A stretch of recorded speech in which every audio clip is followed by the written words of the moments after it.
who seems to be named Alex.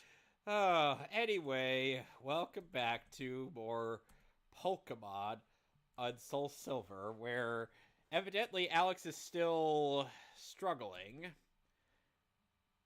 Alex is still. Hang on. Let Alex go live real quick.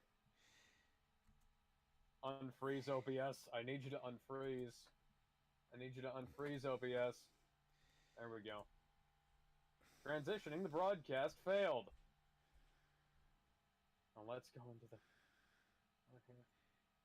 Put down the button, you stupid fucking program.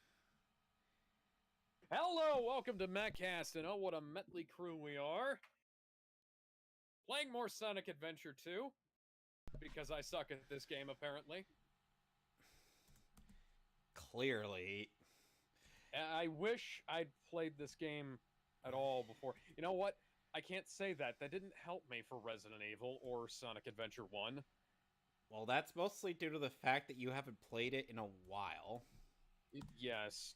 If you had played it in, like, recent memory, maybe you'd fare a tad bit better, but... Yeah, I don't know. And here's the thing, Sonic Adventure 2 isn't really... Once I get to Metal Gear Solid, I'll probably just... I don't want to humiliate myself again, but I'm going to say that I have played that game fairly recently. And I was just as good as it back then, just as good as it a couple of years ago as I was, like 10, however many years ago it was when I first... I'm just gonna close out... What are you doing to me, game? What are you doing to me, game? Oh, hi, Gizmo. What are you doing to me, game? Hey, what's up? Gizmo. You playing anything I need to picture-in-picture? The Sonic Adventure 2 Battle Race. I mean, I'm the only one doing that. I think. Well, Yeah, actually, I think you guys beat me. Technically, I'm still. What are you doing to me, game? Wait, so where are you exactly in the SA2 race? Is it? I'm still playing. No. I'm Shadow. talking. No, I'm talking to Gizmo. Oh, like, where is he? Where were you at? I finished. What are you doing to me, game? At that time, I finished the hero storyline. What now the I'm fuck? at the villain storyline. I think I'm at the. I think I'm at the stage where Shadow's trying to escape the island. Oh, yeah, White Jungle. Yeah, White Jungle. Yeah, yep, it's White Jungle. Yep, there you go. So after okay. Footage. Okay, so it looks like Alex and Gizmo will be racing. What a twist! All right, give me the link so I can picture-in-picture you. Yep. Doing that right now. I'm posting the links. Let's do this right this time, game. Game. What are you doing to me, game? In case you're wondering, I have my thing paused, mostly due to the fact that I don't want the emulator messing up in the middle of... Heart attack. Cardiac. To think that JoJo's Bizarre Adventure, or his English dub, had to remove the sheer from sheer heart attack. Like Queen trademarked that or anything. It's. But then again, the weird thing is, I think Queen was signed to a Warner Brothers. Actually, they might not be signed to a Warner Brothers label anymore. Oh, wait a second. No, Hollywood. They're signed to Hollywood Records. Hollywood Records is Disney. Never mind. Waiting for everyone else. Mm-hmm. Now, okay. In just a moment. Now the thing is, so here's the thing, and because of certain circumstances, I've ended up putting myself into with my choices of Pokemon. I had to do a little bit of cheating to get at where I am right now, because there's you gave your Pokemon steroids. How could you? Not that. You know that shortens their lifespan, right? Alex, and their dick size. Alex, you do realize I'm not even talking about I'm not even talking about that kind of cheating. No, I am talking about. Sure, you're not. No. Oh, what I'm talking about is literally the fact that I needed to use. What are you doing to me, game? I needed to use Okay. was Okay. Fuck you. Fuck you. Fuck you. Fuck you so very fucking much. Damn, bro, tell us how you really feel. I almost saved that, and it wouldn't let me. Anyway, as I was saying, so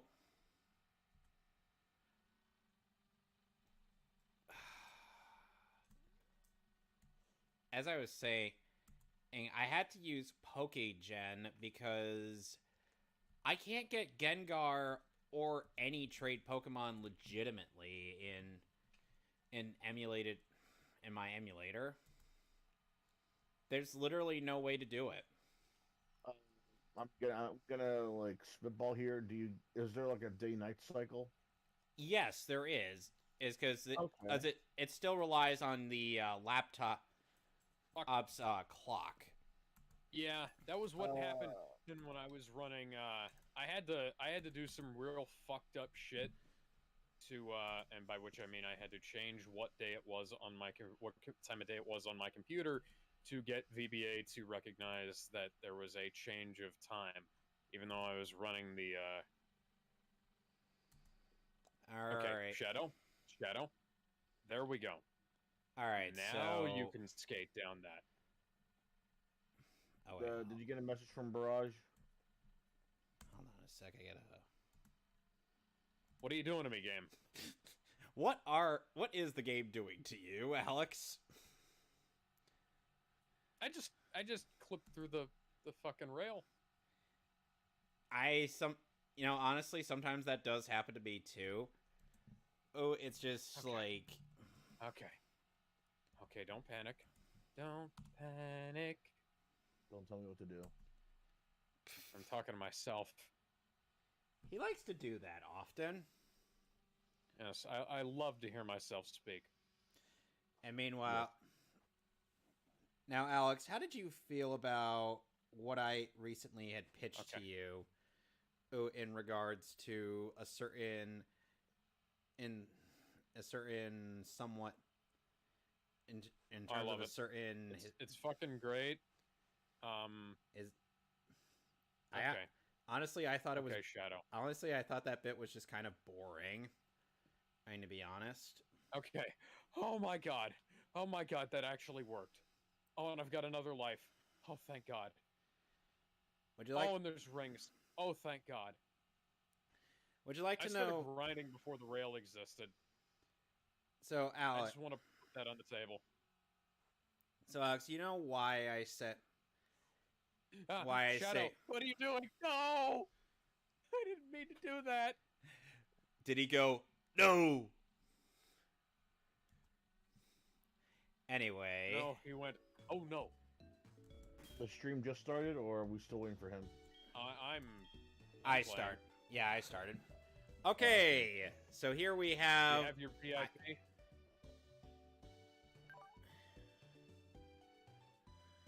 I need the link for the. I need the. Oh, it's on the voice chat. You know, Alex, I am legitimately surprised you did not notice that I literally generated a friggin' Starly in my game. I'm not. I'm sorry. I'm too busy. I'm too busy getting You my ass can't kicked. catch this in. You can't catch this in Johto before or the national decks. I mean, you also can't catch Mew in the main Pokemon Yellow without trading for it, but I did that. You can't catch something without trading it? No. Oh, by the way, so yeah, I got Gengar, and I added Horsey. Horseshit? No. Anyway, with my team fully assembled, because I am not in the mood for putting more stuff on my team, let's go. Goldenrod. Let's get it started. Was Ben gonna be joining us tonight? He said It's taken him quite a while. He said he was going to.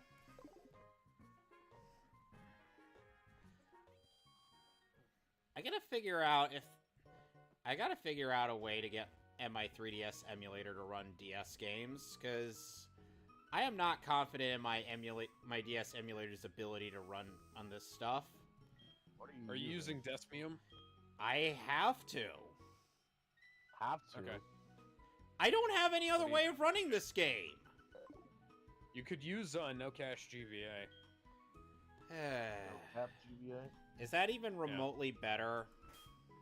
I mean, I can't remember. Last DS emulator I used was Desmium, but the thing is that I'm using... When I got an R... What are you doing to me, game? When I got an R4, I just kind of stopped emulating DS games, because I could just play all the ones that I wanted on my DS. Well, unfortunately, I still don't have a 3DS capture card. I was able to finally breathe life into my 3DS, Alex. Okay, did you have to buy a new... Oh, No, I had it. No, I had it. Far wherever you are. No, I just used a spare Charging cable. Yeah, that I had on standby. It fit. That was what I was gonna ask. I would help you out, but unfortunately my party's too full, buddy. Plus, I already have a flying type that's way better than Spearow.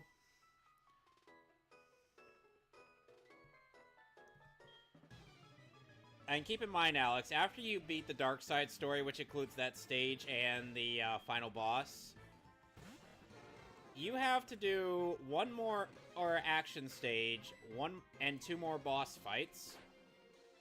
Shadow!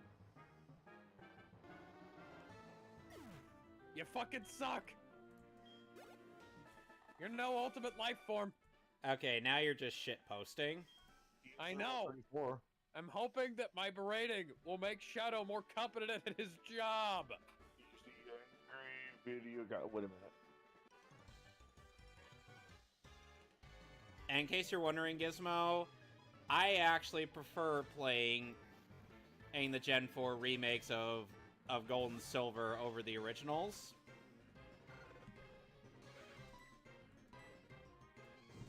Okay. I'm just saying, like, that's in case you're wondering why I'm not playing the OG. What the hell was that?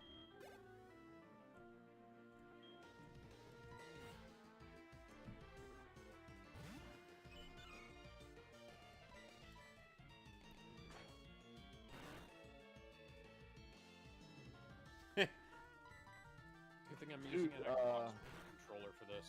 Something I gotta mention that was pretty funny. Last week was my last day of streaming Defender for the GameCube. It's a remake of the original Midway arcade game of the same name. And I got not one, but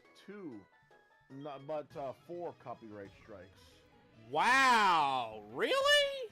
Like For actual one strikes? thing, like actual copyright strikes. They said that. How is your channel still around? I don't know. I guess because. Are you sure it here's wasn't the thing. copyright Here's the claim? thing. Yeah, no. Well, yeah, copyright claim. That's what I mean. Okay. Copyright See, that claim. makes more sense. I keep forgetting. They're two entirely different things. Oh, by the way, Gizmo, you should see the copyright claims on my Injustice videos and the Batman Arkham series. Good lord! Or my Watchmen series. I could not... That was why I muted the music in Watchmen eventually. Not Watchmen, Watch Dogs.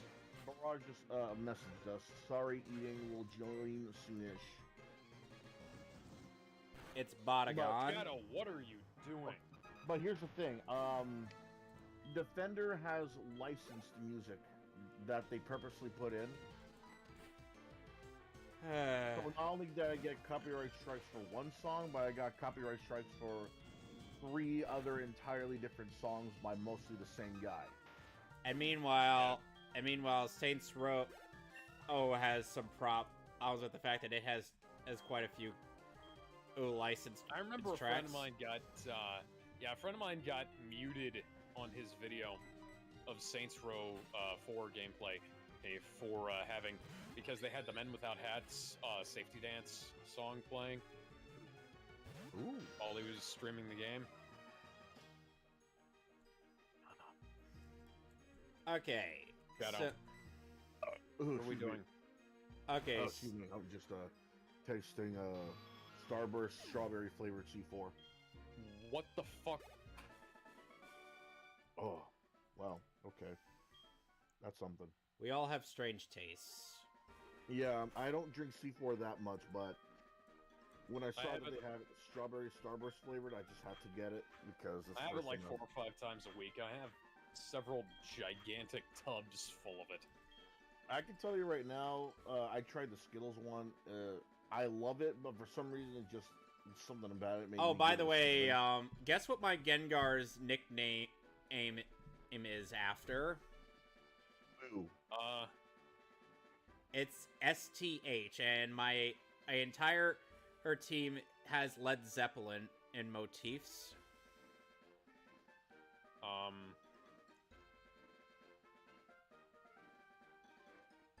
Stairway to Heaven. Yep. Which is fitting, considering it's a ghost. Even knows all that glitters is gold. Does Pokemon even have a Pokemon Hell?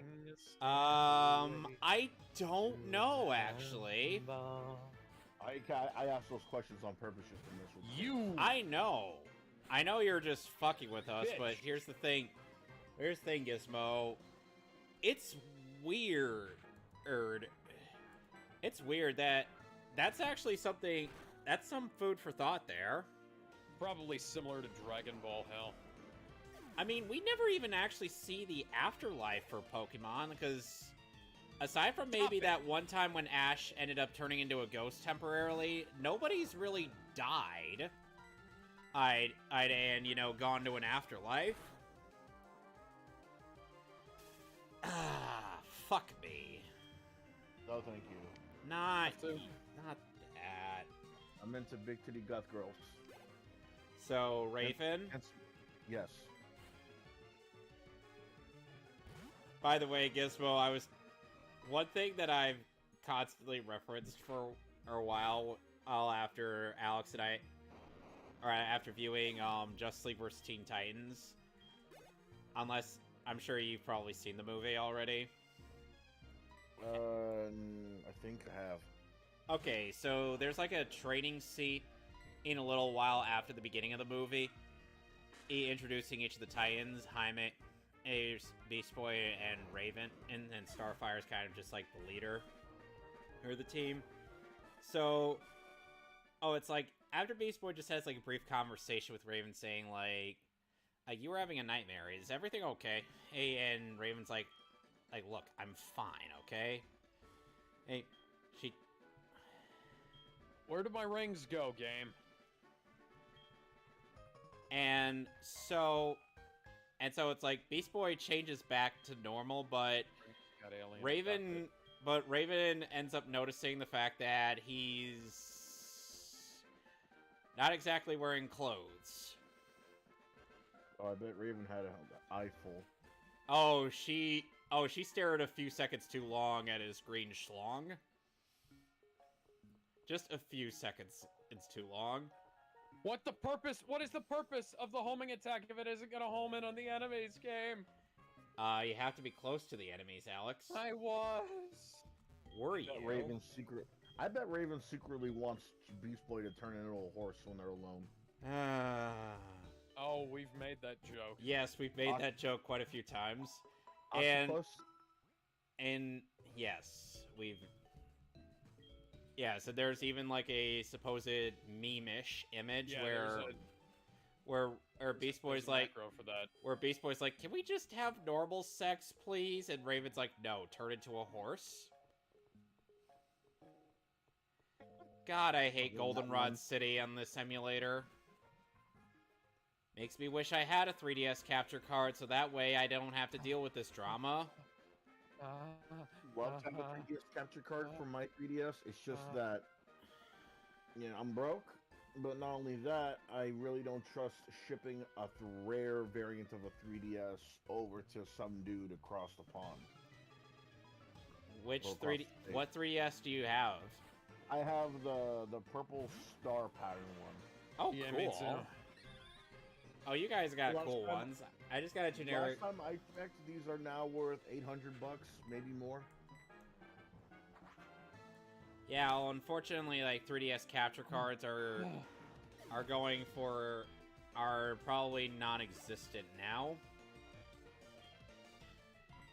Because I can't even get a single, because I can't even get... Okay.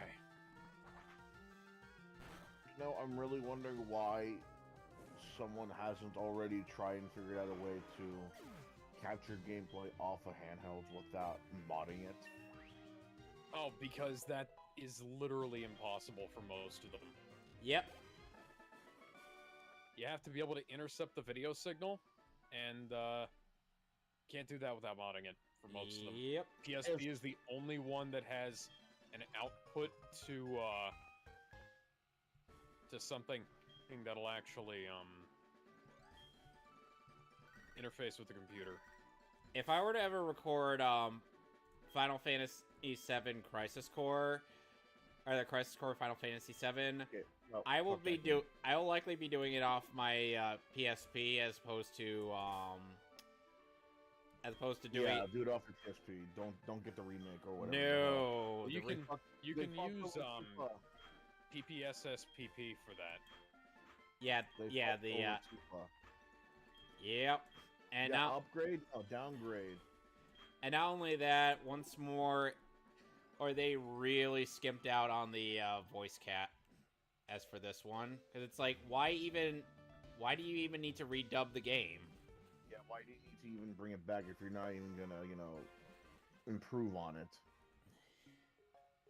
Yeah, it's like, why do you have to bother with redubbing it when you don't change anything about the overall game? So you heard about what they did to Tifa? Yes, I've seen what they did to Tifa. It's like she But can't what go. about- It's like she's not allowed to have any sign of cleavage whatsoever. Or skin? Okay. And the thing is like, I wouldn't be. It's like, it was fine with the original remake, because at the very least, she still, she still looked recognizable as Tifa. Right. Well, her boobs were also bigger. Yes. Yeah, that's what that always gets me. It's like, if you intend for this character to look a certain way, why not just, Okay. make that character a certain way? Why do you have to change it so much every time? I've been asking that about Chris Redfield and Leon for fucking years. Chris Redfield and Leon, those are entirely different. Chris because Chris when it Redfield comes is to- completely unrecognizable from his original incarnation in Resident Evil 8. Because his original incarnation was practically unrecognizable to begin with those jaggy pixels. No, there was a real person playing Chris. I know there in that was, game. and they even had interviews with him. They even had the actors play the game on stream. But what I'm saying is, there's a difference between unrecognizable and unrecognizable. What I mean by this is because if it's like jaggy pixels, you can barely make out anything. It's like, sure, you might have one or two excuses as to why you're going through creative freedom to change one or two things, but at the same time, you got official artwork. You got the manual. Yes. You got the posters. You got cutscenes. Why would you shrink down, enlarge, and remove, add on something that doesn't need to happen? Like, for example, Okay. Tifa, like we were just talking about. Like, okay, sure, you're adding in a sports bra, and you're adding in leggings. Leggings are sexy, I guess. The padded bra, the sports bra, it kind of makes sense. She is fighting after all, but it didn't interfere that much with her No. look. But I was still a little peeved that they had to, but I was still a little peeved that they thought they had to change something.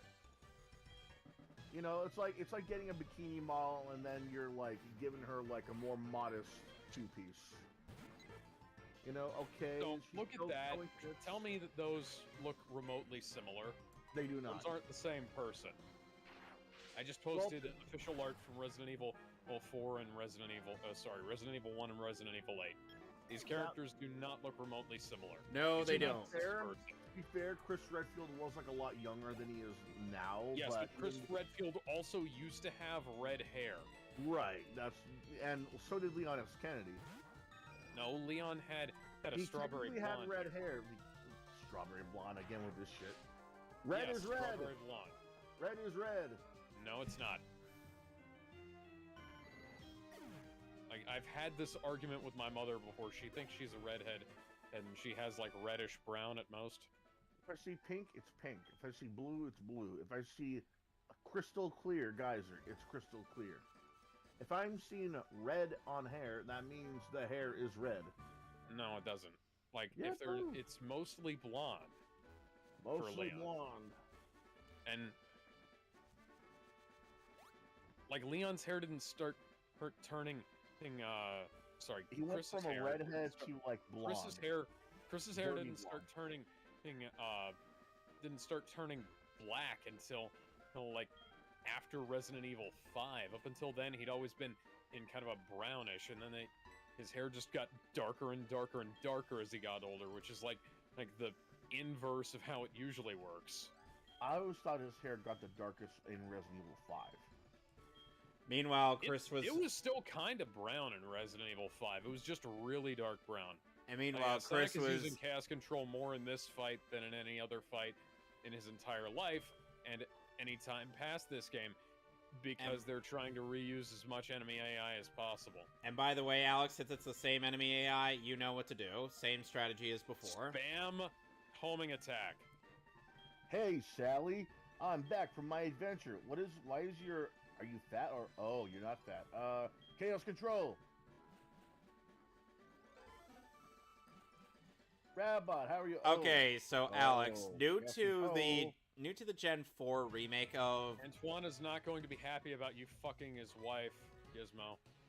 Anyway, so new to the remake of Pokemon Heart Gold and Silver is the Pokeathlon Dome.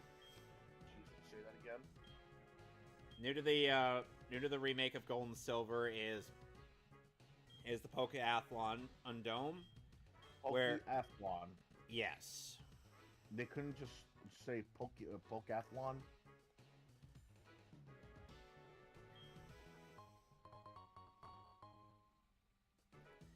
So essentially, you'd play this to get points, which can earn you rewards that are random by the day.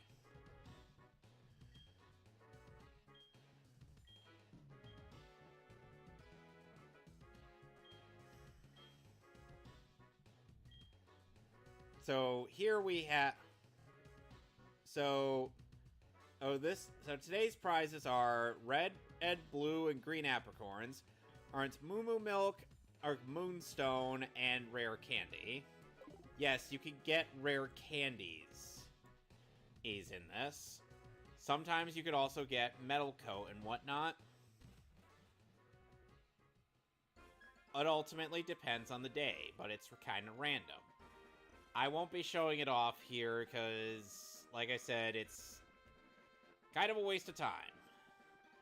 Anyway, to National Park. Now, Alex, you remember National Park from Gold, Silver, and Crystal, right? Yes. Just effective, yeah, it's super effective. Okay, National Park. This is where the bug catching contest is. During the guilds, who's gonna win? Knowing the danger lies within. You beat Sonic. The arc, a genius at heart, yeah.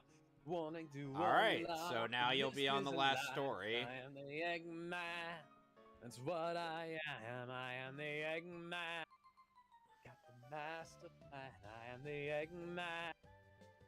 What I am. You got the master plan to take over the world, but not take over some business.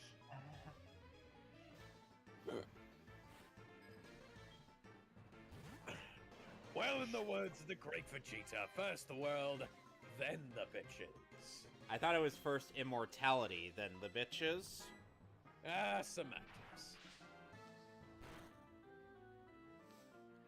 Oh, and Oh, and Gizmo in the Justice League vs. Teen Titans and in the Teen Titans Judas Contract movies, Beast Boy is voiced by that kid from Tropic Thunder who kidnapped Ben Stiller.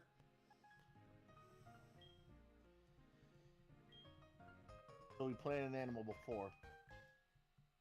In a manner of speaking, yes. Oh, and technically, that movie, Beast Boy had met Iron Man.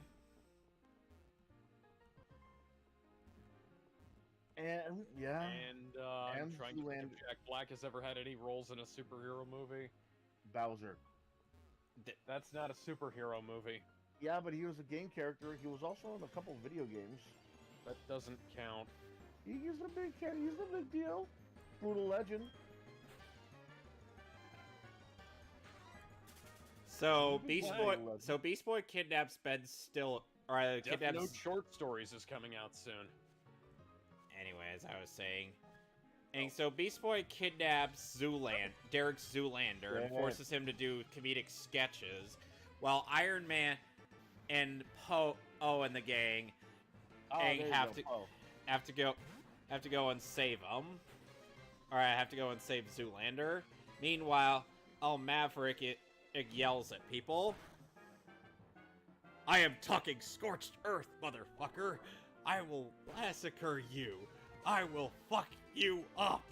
Tom Cruise doesn't get involved in many comedies, does he? No. You would think he would want to have his name on the credits on this thing after being so successful.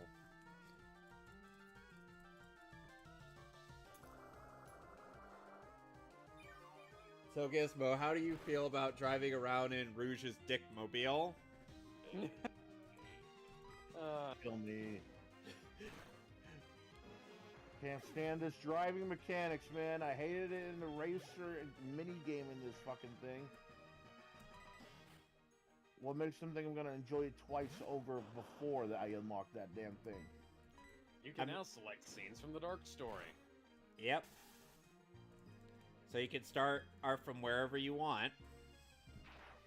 That's if you ever feel interested in playing the story, Alex. I'll have to. I'm actually probably going to install the mod that lets you play the whole game in chronological order. Oh, speaking of mods. Oh, that would be awesome. I considered doing that, but then I realized that it might not be possible for you to install that. So I was just like, because that would fuck us up real bad.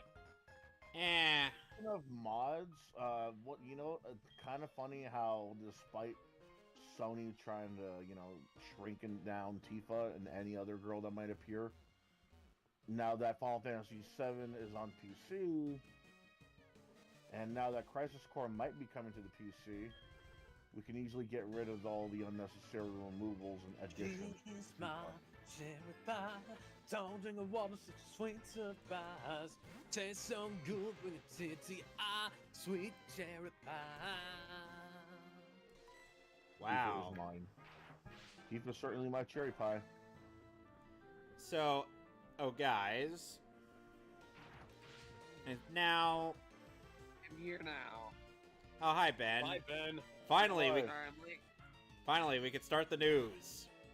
Roll the news. Oh, hey. So, you want to Why start with does the big Rouge thing? sound like a text-to-speech thing? Oh, we already talked about that, actually. No, Okay, wait. yeah, we talked Gizmo about hasn't. that off air. Yeah, we talked about it off camera, so... Yeah, so we can go ahead and talk about Okay, that. so Vic was on a podcast called the Simpcast, where he and a bunch of somewhat, from what I could tell, all very pretty ladies, are talking about a bunch of things. And so Vic's studio is like very brightly lit. It's like studio quality and whatnot. So it kind of gets a little hot in there. Right. And right kinda around... like the, kind of like the sets for the X-Wings on Star Wars. Yeah, so... Vic... so...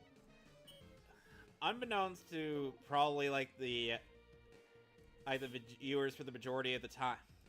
I'm of the stream until like right at the end of it. He wasn't wearing pants. He was wearing underwear, but no pants. Okay.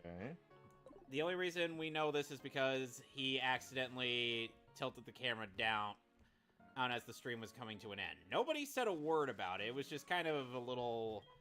It was kind of a little like a little accident. Yeah, that sounded like it. Yeah, it's just like People have been doing far worse on Dark Side Film. Yeah. Animat. Animat, anybody? Animat. Oh, and the worst part is that Animat showed far more of his body than Vic ever did. That name sounds familiar. Who's Animat? He's a animation critic. Take it all, show me what you got. And Animat ended up for his review of the Looking Glass of the Alice in Wonderland Looking Glass. For some reason, he ended up filming himself in the nude. Nothing was shown, but he was butt-ass naked. Not good. I'm just like, oh god, that's... Why? I don't know the context, and I don't care for it, because there should be no reason you do that. So people were making a big deal that Vic Mignogna just so happened to accidentally show himself being in his underwear?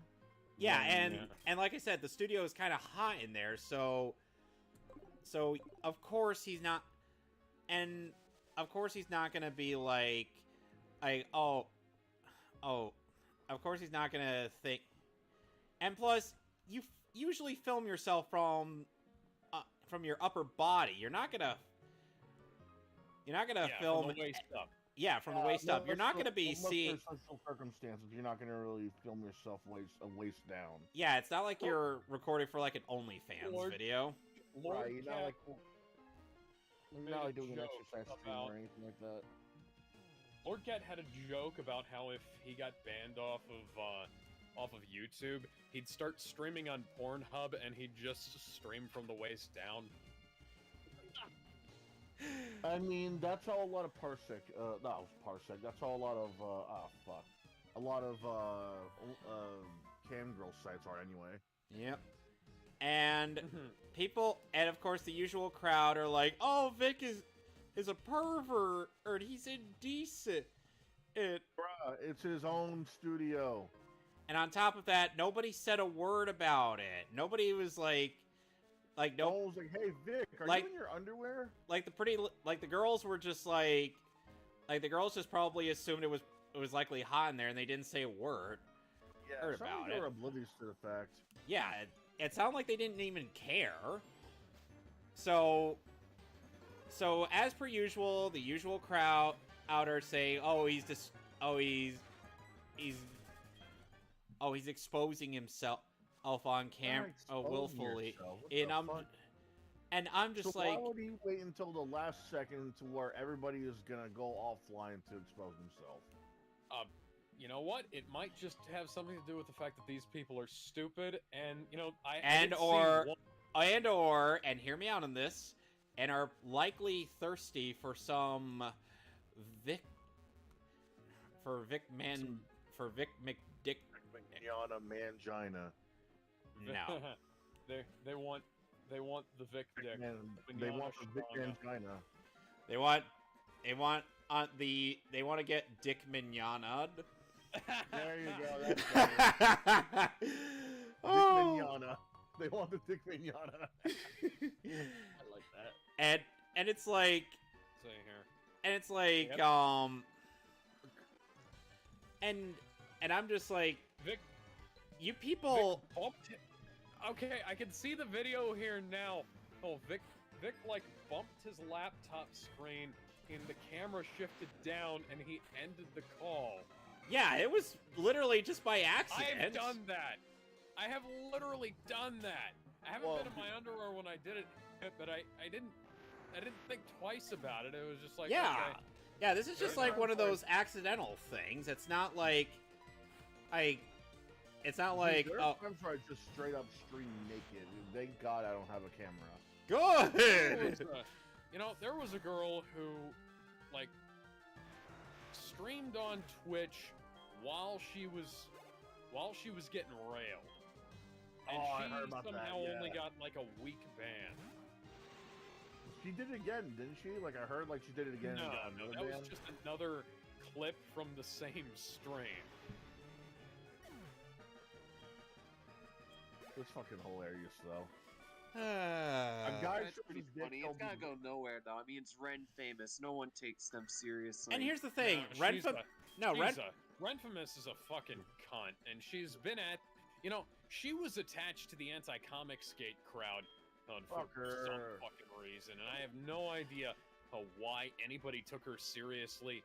Then I don't know why anybody takes her seriously. And here's the now. thing. And here's the thing with Renfamous, is it's like, outside of like, I literally just kind of forget who she is until she makes an obligatory. Rears her ugly head.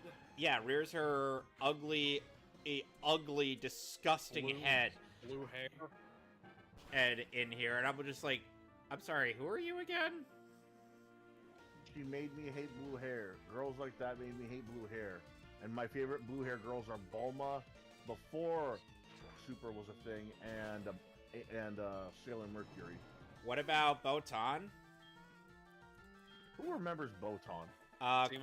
Quite a few people actually, since you know she's one of the people that helped Yusuke get started on his journey to being a spirit detective. Fair. Yeah, I like Botan too, but She's literally one of the main characters of Yu Yu Hakusho. why wasn't she a fighting game character though? That would have been fun to see. That would have been funny to see her as a joke character or something. I mean, Bulma was originally pegged to be like a bonus character in Dragon Ball Z Budokai 3, but she was. It sucked they had to scrap that. Yeah, and Tiffany Vollmer actually recorded voice clips for that. Point the damn camera, guys. Hello, young maiden. Okay. Let me speak. You fucker! Talk about the allegations.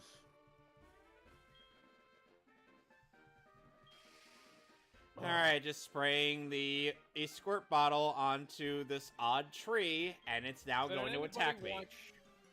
Did anybody watch Alex Jones interviewing Kanye West? No. Kanye has lost his damn mind. Like as if the not quite Nation of Islam, Black Hebrew Israelite stuff he's been spouting wasn't bad enough. He seriously gave Alex Jones, of all people, pause for thought. And I know made him cringe, man. Yeah, I know that it is well established at this point that Alex Jones is an entertainer. He doesn't believe like 99% of the stuff he says, which is kind of a shame because back when Alex Jones was actually like legit, he'd come out with some like excellent truth to power stuff. Like the thing that put him on the map was the frogs was that, being gay. the interview. Frogs gay. No, it was the interview he did after Waco. And that was legitimately like good journalism there. Or like he was just not taking anybody's shit over that. Remember when he tried to confront the Young And then Turks? he got caught up in like the wacky spiral and kept trying to like recreate his greatest hits. And I'd rather watch him than Bill O'Reilly, though. I can say that much.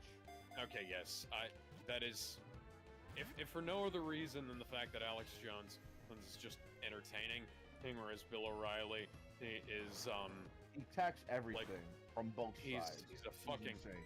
He's fucking insane. he's a fucking retard. Yeah. Yep. Jackass too. Oh, that white stuff in Gangnam Style that represents cocaine. What about- Bruh, you're what not that about- old.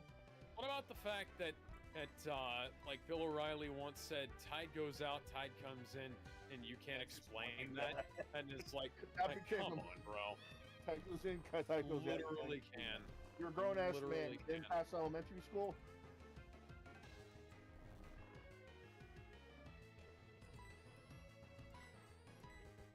Bill O'Reilly looks like the kind of guy who pours his milk in before his cereal and says, "Cereal goes soggy faster. You can't explain that." You know what? You're right. Moving on. Moving on. Okay, Yeah. okay, Alex, one thing I gotta ask before we get into, like, a major topic for us. Why do you hate Charlie Day as Luigi? Oh, he just doesn't sound very good. Okay. He sounds fine. I thought he was gonna sound great, and then all of a sudden, then I hear his Luigi voice, and it sounds like shit, and I'm like, No, his like, Luigi where voice did sounds we- good. It's Chris Pratt you should be Sounds bitching alright, about. yeah. where did we go wrong, guys? Oh, James, what what was was that? Chris Pratt was fucking Mario. Dude, they could have gone either the Super Mario Brothers Super Show way, or they could have gone They for should have every gone other. Super Show way, because they're or they referencing the Super Here's Show my. left and right. I do got a theory. I do want to share a theory on this. Because I do believe that Chris Pratt did not want to do this voice. You don't think And so? I know this because he's been in interviews and he has said a lot of times that he was going to do something unique. And you want to know what I think happened? The producers told him to fuck off and do his Star-Lord voice, leading to his emotionless, awful performance. Ben, Out this... of all the people, though, like, okay, yeah, I get it. Chris Pratt's a draw nowadays. What with the Guardians of the Galaxy, but Guardians of the Galaxy, Jurassic World, and whatnot. no, I wouldn't say Jurassic World. If anything, he was second in line because of the fucking dinosaurs. I Gives mean, a shit about the actors if you're gonna see dinosaurs literally interact with humans. At I that mean, point. granted, a lot of people really... There are quite a few people that do like Owen Grady. It's just, like... The dinosaurs, cared- man. I cared more about the dinosaurs than I did the humans in that one, and that's saying something considering the original Jurassic Park, the first two. I don't recognize 3. It's boring as fuck. But the first two, you got at least cared about the humans to a point, like a reasonable amount. This, on the other hand, oh, Chris Pratt, the kids, maybe. Oh, that Asian guy, the Asian guy that ran away with the 2 drinks in his hand. B.D. Wong. What? B.D. Wong was in the movie as, you know, that scientist. No, I was literally just referencing the one Asian guy that was running away with 2. Oh yeah, that guy is a fucking legend. He became so legendary, people actually cosplayed him. I'm Alex, not kidding. No, I believe you. Alex, do you remember that one Asian guy with the 2 I remember martinis? That Dude, was when I was fucking there- amazing.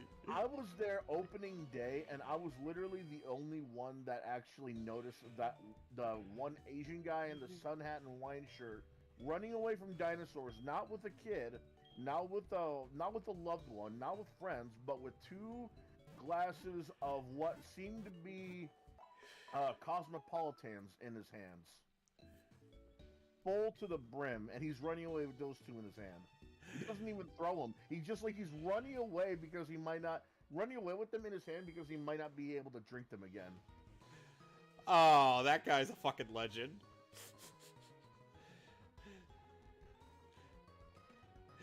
I imagine.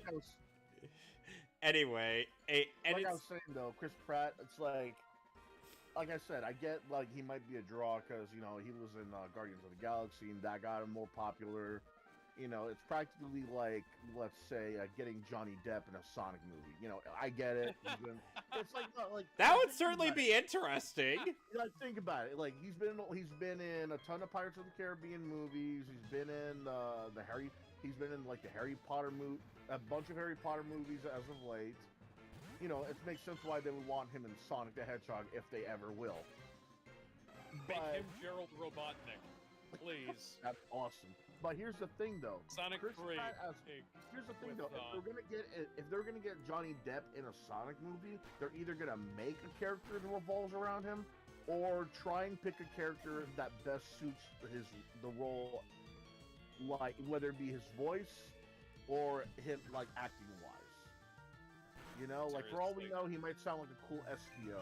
Sonic or 3, he might, Gerald or Robotnik. he might sound like a cooler a cooler Snively, like, oh, let's make it more mature Snively or some shit like that, and they get Johnny They've Depp to already make got that. Agent Stone for that role. They don't need Yeah, Snively. true, yeah, but you get my Gerald point, right? Robotnik. Like, you get my point, right? It's like, it doesn't make Is sense. Johnny Depp older than Jim Carrey?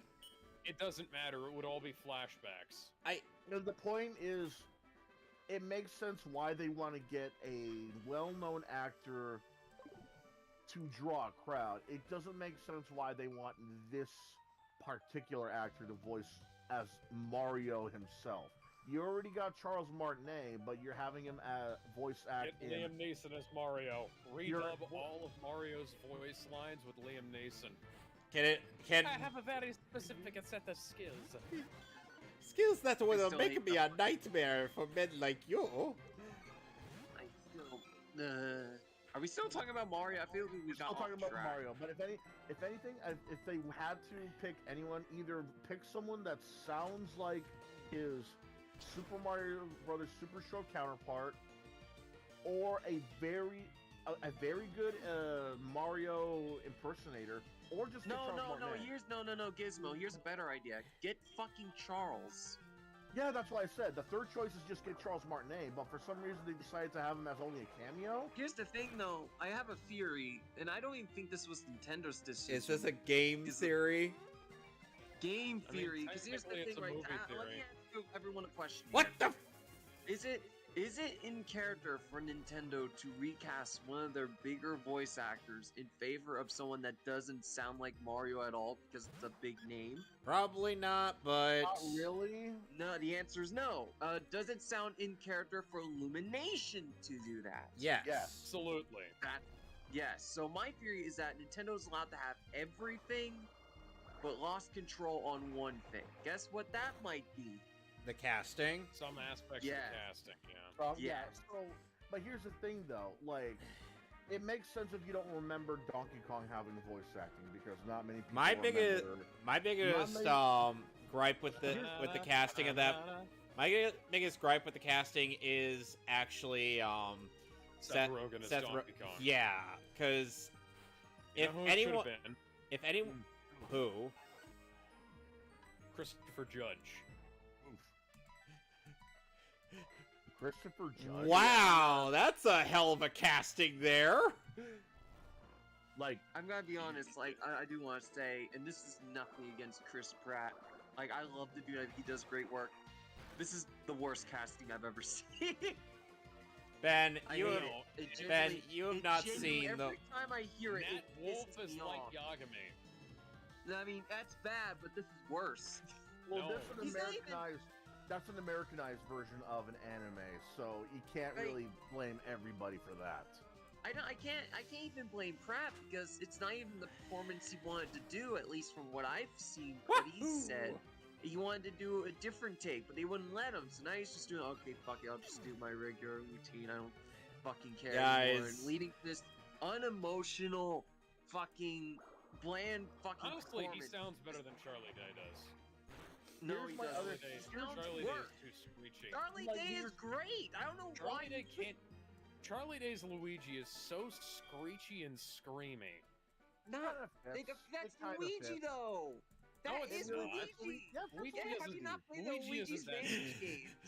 Luigi Have is you not that played loud. the Luigi's... No, have you not played Have the... you not played Here's the thing, Luigi's we only Mansion? played a You can little be bit loud. of this performance. Here's Luigi the thing, let me sounds say like, this. We've only seen, like, his scene with Bowser.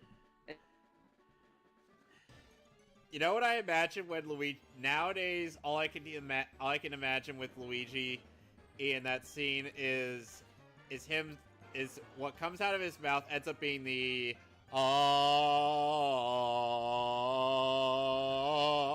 from Gangster's Paradise. That meme's played out.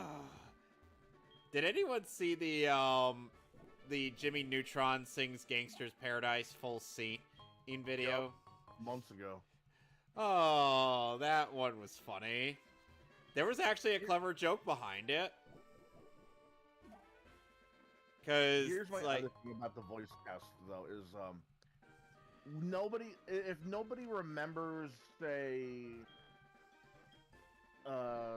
Donkey Kong or the Toads having voice acting outside of their grunts and like noises and stuff like that.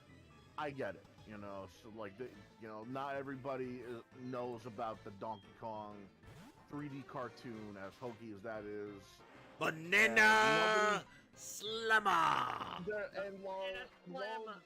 And while the Mario cartoon is still loved and kind of known, it's still not as well known as, say, No, I would say it's decently well known. I mostly did the YouTube. It's well known, yeah, but let's say you were to get like a bunch of kids, let's say 5 to 12. They know Mario as a video game character and video game character only. They played him in Smash, they played him in Mario Kart, they played a bunch of his old and newer, as well as just brand new games, so they know him as one voice. You know. And let's not forget the fake Italian dialogue between him and Luigi and Mario and Luigi. Right, but that's the cartoon and No. Oh, in the video game, in the Mario and Luigi video game series. Mario and Luigi video game series. You mean the RPG? Yeah, the RPG series. Yeah, but that doesn't really have voice acting per se. It's just them doing random gibberish. That's what it sounds like to me. I'm still upset by the voice. Anyway, but the voice what I'm trying to say is that while I understand why people, I kept going. Why people are upset about it? While people are upset about it, how did I start this out? People have the right to be upset because they have one voice in their head, and it's been the voice for like a couple of decades, almost 3 decades now. And that's not even why I'm angry. That's Charles Martinet. And if you try to change that, it really doesn't. And if you change that outside of what we had from the Mario Brothers Super Show cartoon, it doesn't really sound right. Because I'm not talking about like the very good imitators. I'm talking like they got Chris Pratt. Why? You could have gotten any other. Yeah, I know why. You want to know the answer? Because he's popular. His name makes money. I explained that. Yeah, I explained that. He's a draw and everything. But the thing is, they could have gotten any celebrity, and they would have at least tried to sound either from Brooklyn, from Italy, or a little bit of both. Because they said that he's an Italian from Brooklyn. But that in itself sounds like an oxymoron. He just sounds like a guy. He just sounds like a guy. He doesn't sound like an Italian American. He doesn't sound like just a regular Italian stereotype. He just sounds like a guy. They could have just casted Charles Martinet, and Illumination thought they knew better than Nintendo. It's like, okay, cast whoever you want for Donkey Kong. Nobody remembers that 3D cartoon. I mean, then again, Nintendo, back then didn't really have a stellar repeat. I remember what I'm really trying to say is that they could have casted anybody else for Mario, and they would have tried their hardest to bring a performance, whether it be familiar and well loved or brand new and well loved, and it would have been a banger.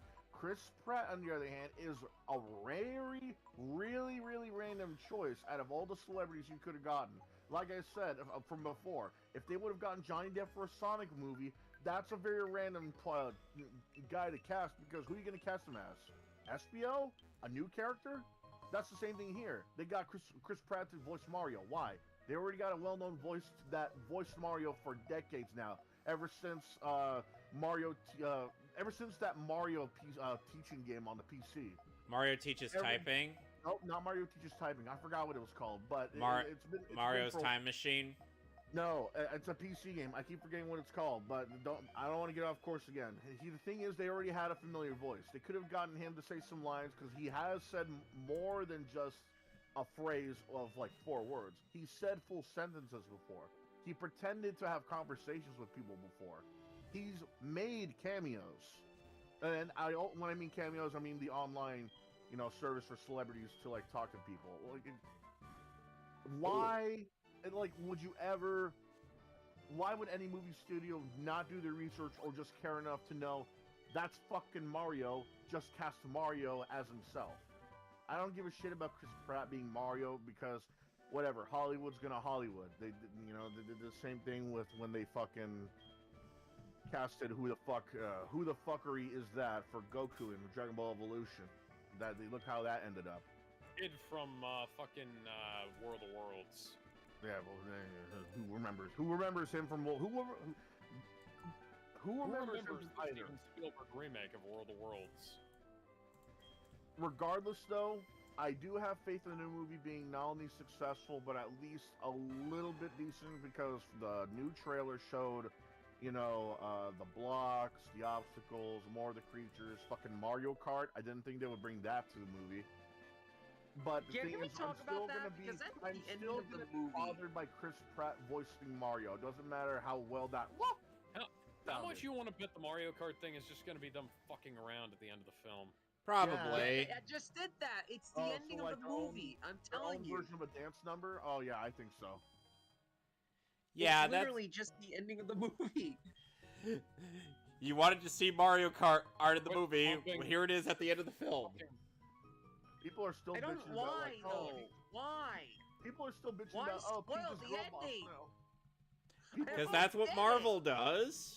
People are Not bitching about Peach being a girl boss in that outfit. I'm like, no, she's been a girl boss before. She had her own game and she had a role like that similar in the cartoon. People forget the base Super Mario Adventures comic, and that makes me sad. And not only that, but not only that, at Peach, each in her own game, sadly had the unfortunate thing of her powers literally just being PMS. I'm not She kidding. can drown people with her tears, which is kind of badass. I get it, but at the same time, I'm like, oh dear. This raises a few I didn't see a problem eyebrows. with that. I really didn't see a problem with that. There's been powers that were activated or fueled by emotion before. Yeah, but I mean, like, this is literally What is all this, her game Steven is. Universe laugh track. The Hulk. Anyway, let's get back onto topics. No, yeah, before you we can do, move I on do from want to talk about one thing. Can we talk about how the French and Japanese cast is amazing for the Morty? Mamoru Miyano is such an unfitting casting for Mario. Oh, more It is, just but as so bad. much better than It trash. just makes me want to know what Vic Mignogna's Mario would be like. He Oh. would do so much It would better. have been I think it would have done better. He would have been able to considering- do the accent at least. If not a good Mario, at least Hey, a good no. Luigi. Oh, I'm fighting Team Rocket again. Because Team Cocket's blasting off again. Which, by the way, Alex, unlike in the original, the Komodo sisters will not fight you until near the end of the main campaign. You have to find them all. Oh no, using Smog and a poison-type Pokemon. Whatever shall I do? Punch. Dead. What's the next topic? I know, hang on. I just want to say Riku voices fucking Mario in the Japanese dub, and Yozora voices Luigi. Oh my god. Funnily enough, I should hate this, but I absolutely love it. I think Meanwhile, that's hilarious. Yozora in the English version is voiced by, I believe, Eve Cole Sprouse. I want to yes, say one of the Zack and Cody brothers. that is such a weird casting choice in that. It makes so much. How does it make sense? It fulfills his dream of Oh. being the anime boy. What point in Zack and Cody was that ever established? No, like the actual guy who always wanted to play a character like Oh, okay. Well, then maybe get into anime voice acting. Then, if you want to be Hell more yeah. anime boys. that. He does a good job too. I didn't even know it was him. Anyway, let's get to actual topics, Ben. Let me grab that real quick. Let's see. I didn't make a list, so it's just winging it. One of the topics actually is going to be the fact that we've got. God. Has anyone read the Twitter files? What the fuck are the Twitter what? files? The Twitter files? What are those? Oh no, I know what No, you're talking what are about. they? No, unfortunately, I have not. don't. Should do I have to read this entire fucking thing? Yes. Just I haven't. I mean, I would have to go through this entire thing because I don't remember it word for Oh, word. hi, Bill. Okay, so Elon Musk has gotten Matt Taibbi to document or at least release information about the inside stuff or the internal documents obtained by sources at Twitter. There was a lot of basically Twitter lied under oath and everyone should be arrested. Yep. Twitter lied under oath. Everyone at Twitter lied we under already oath. knew that. Cause Yes, but now it's more we blatant. knew that Jack What lied under oath. extent, Anybody though? I'll just read this. I'm just going to read this, and you guys can comment whenever. All right. The Twitter Files tells an incredible story from inside one of the world's largest and most influential social media platform ever. It is a Frankensteinian tale of a human-built mechanism grown out of control of its designer. Twitter, in its conception, was a brilliant tool for enabling instant mass communication, making a true real-time global conversation possible for the first time. Oh, So I'm just great. gonna The skip some of stalker this. is here. Hi, you seen? Okay. As time progressed, however, the company was slowly forced to add those barriers. Some of the first tools for controlling speech were designed to combat the likes of spam, and financial fraudsters. Slowly, over time, Twitter staff and executives began to find more and more uses for these tools. Outsiders began petitioning the company to manipulate speech as well. First a little, then more often, then consistently. The By rival's back, 2020 guys. By 2020, Hi, Pico. By 2020, requests from connected actors to delete tweets were routine. One executive would write to another, more to review from the Biden team. The reply would come back handled. AKA Biden's team has asked them to mass delete tweets at their request. Celebrities and unknowns alike could be removed or reviewed at the behest of a political party. And there's a screenshot of the DNCA and so on and so forth. Both parties had access to these tools. For instance, in 2020, requests from both the Trump White House and the Biden campaign were received and honored. However, the system wasn't balanced. It was based on contacts. Because Twitter was and is overwhelmingly staffed by people of one political group, there were more channels, more ways to complain, open to the left, while Democrats than the right. The resulting slant in content moderation decisions is visible in the documents you're about to read. However, it's also the assessment of multiple content and former high-level executives. Let's see. Okay, so now we're at part one. So, to recap, both Trump's White House and the Biden campaign have requested tweets to be deleted to Twitter. However, more requests by the left were honored than those on the right, but both sides did use this system to their advantage to a degree. I'd like to know, I'd like a whole list of those tweets if possible. I'm not asking you to do it, I'm saying that would just be an interesting thing to have. That would be interesting. Alright. Okay, so he goes on. So this is part one. The Twitter Files part one. How and why Twitter blocked the Hunter Biden laptop story. On October 14th, 2020, the New York Post published Biden's secret emails, an expose based on the contents of Hunter Biden's abandoned laptop. Twitter took Twitter took extraordinary steps to suppress the story, removing links and posting warnings that may be unsafe. They even blocked its transmission via direct message, a tool hetero reserved for extreme cases, e.g. child pornography. White House they never actually cared about that, by the way. Yeah. White House Meanwhile, evidenced by the fact that when Elon Musk took over the company, he immediately deleted all of it. And meanwhile, literally all and meanwhile, all those people on Twitter are going after people who are fans of Lolly. And I'm like, why don't you go after actual pedophiles?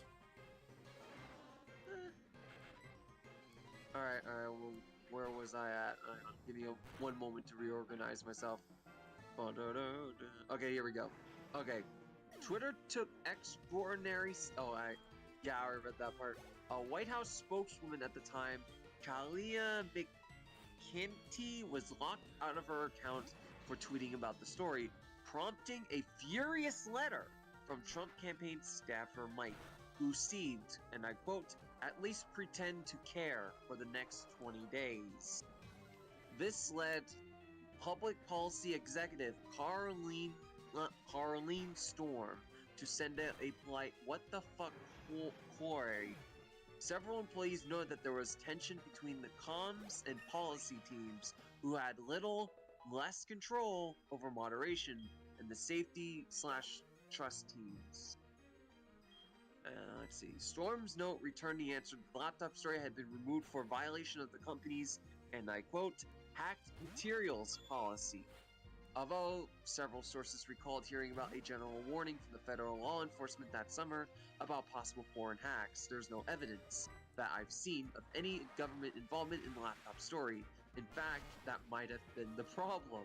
The decision was made at the highest levels of the company, but without the knowledge of CEO Jack Dorsey, with the former head of legal, policy, and trust, Vijay Gaddy. By the way, Alex, did you get the air necklace? That was the chick who cried What that air Elon necklace? Musk bought the company. The one for Knuckles?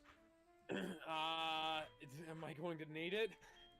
Yes, because his is on. Because his section of Cannon's core is underwater. Did you guys see that whole... You could see it on his neck, and if you're underwater long enough up without hearing the drowning music.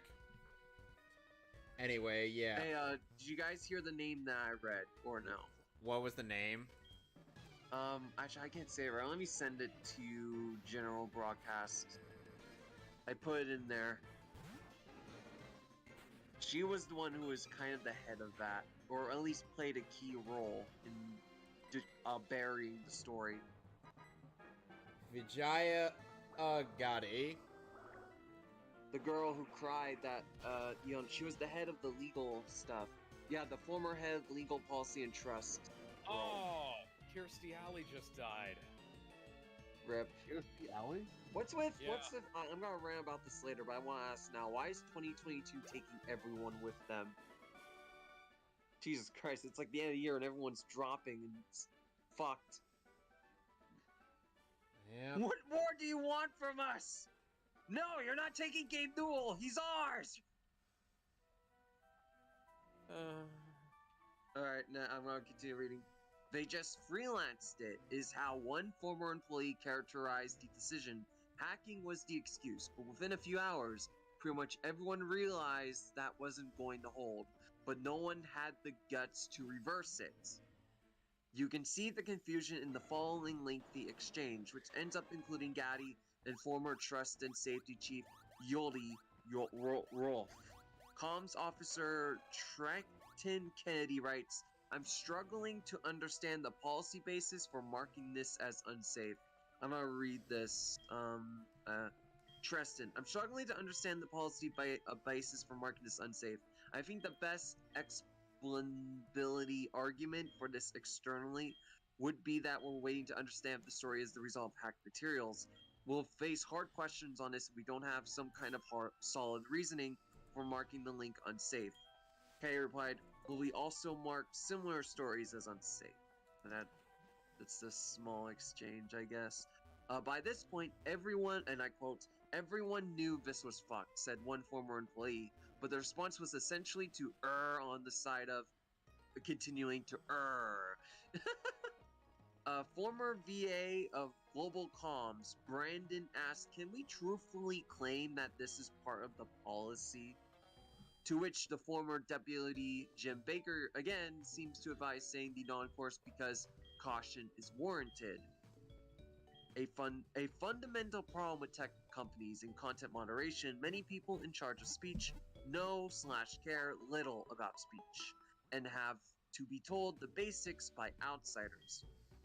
To wit, in one humorous exchange on day one, Democrat Congressman Ro Kai reaches out to Gotti to gently suggest she hop on the phone to talk about the quote-unquote backlash re-speech.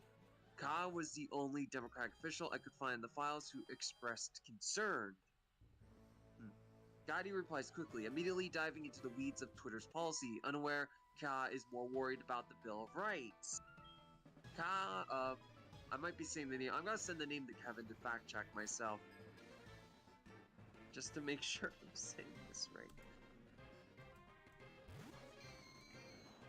It's in broadcast chat. Kana?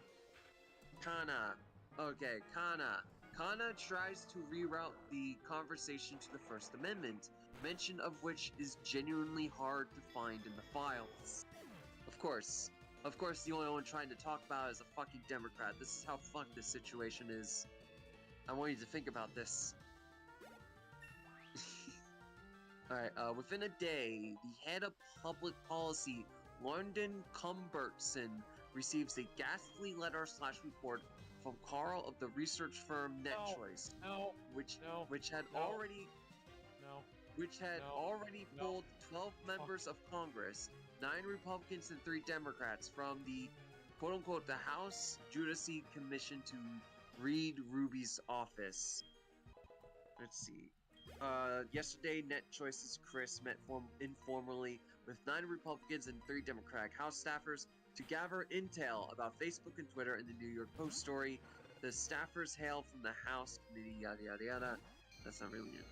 NetChoice lets Twitter know a quote-unquote bloodbath awaits in the upcoming Hill hearings, with members saying it's a quote-unquote tipping point.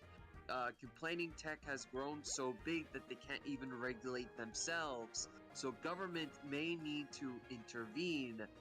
God, that's terrifying. Sabro reports to Twitter that some Hill figures are characterizing the laptop story as quote-unquote text access Hollywood moment. The First Amendment isn't absolute. Sabro's letter contains chilling passages relaying Democratic lawmaker attitudes. They want, quote-unquote, more modernization. And as for the Bill of Rights, it's, quote-unquote, not absolute. An amazing subplot of the Twitter Hunter Biden laptop affair was how much was done without the knowledge of CEO Jack Dorsey, and how long it took the situation to get unfucked, as one ex-employee put it, even after Dorsey jumped in. There are multiple instances in the files of Dorsey intervening to question suspension and other modernization actions for accounts across the political spectrum. The problem with the quote-unquote hack materials ruling, several sources said, was that this normally required an official/law enforcement finding of a hack, but such a finding never appears throughout what one executive describes as a quote-unquote whirlwind 24/7 company-wide mess. It's been a so the journalist says at the end, it's been a whirlwind 96 hours for me too. There's much more to come, including answers to questions about issues like shadow banning, boosting follower accounts, the fate of various individual accounts, and more. These issues are not limited to the political right. Good night, everyone. Thanks to all those who picked up the phone in the last few days. So, to recap, or try to, both the Trump and White House and Biden campaign did ask Twitter and successfully to delete tweets. However, more requests from the left were listened to. They tried burying the Hunter Biden story, which resulted in a quote-unquote company-wide mess. Jack Dorsey was kept hidden from it for whatever reason and actually tried to fix the mess, or attempted to. Jack lied in front of Congress about their ability to unfuck the system once they found out that it wasn't illegal material, so yeah, he gets zero sympathy from me in that regard. Yeah.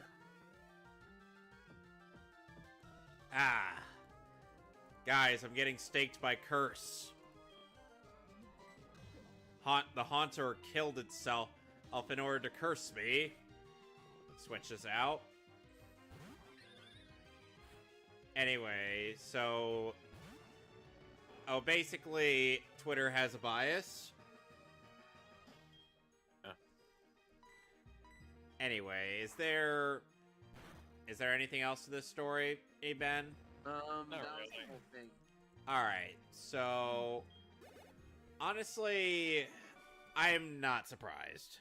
No, it's exactly what I always figured it was from the congressional testimony, from all the House and Senate testimony, rather, I should say. Yeah. Anyway, next topic.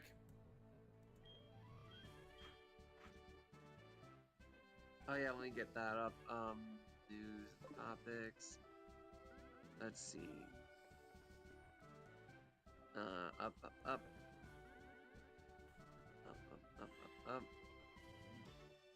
Alright. Avatar: The Way of the Water director James Cameron claims testosterone is a toxin that you have to slowly work out of your system. Wow, James, you really want your movie to fail, don't you?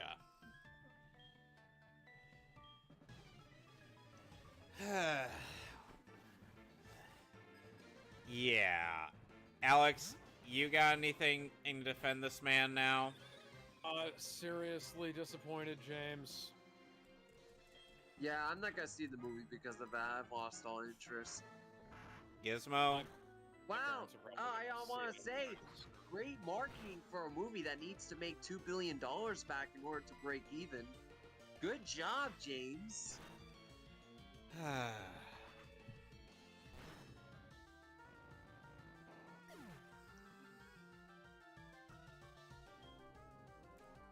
There we go.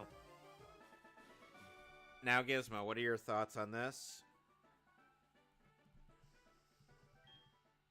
Gizmo? Oh, here's something funny. The I Stand with Vic Losers has finally blocked me. I have won.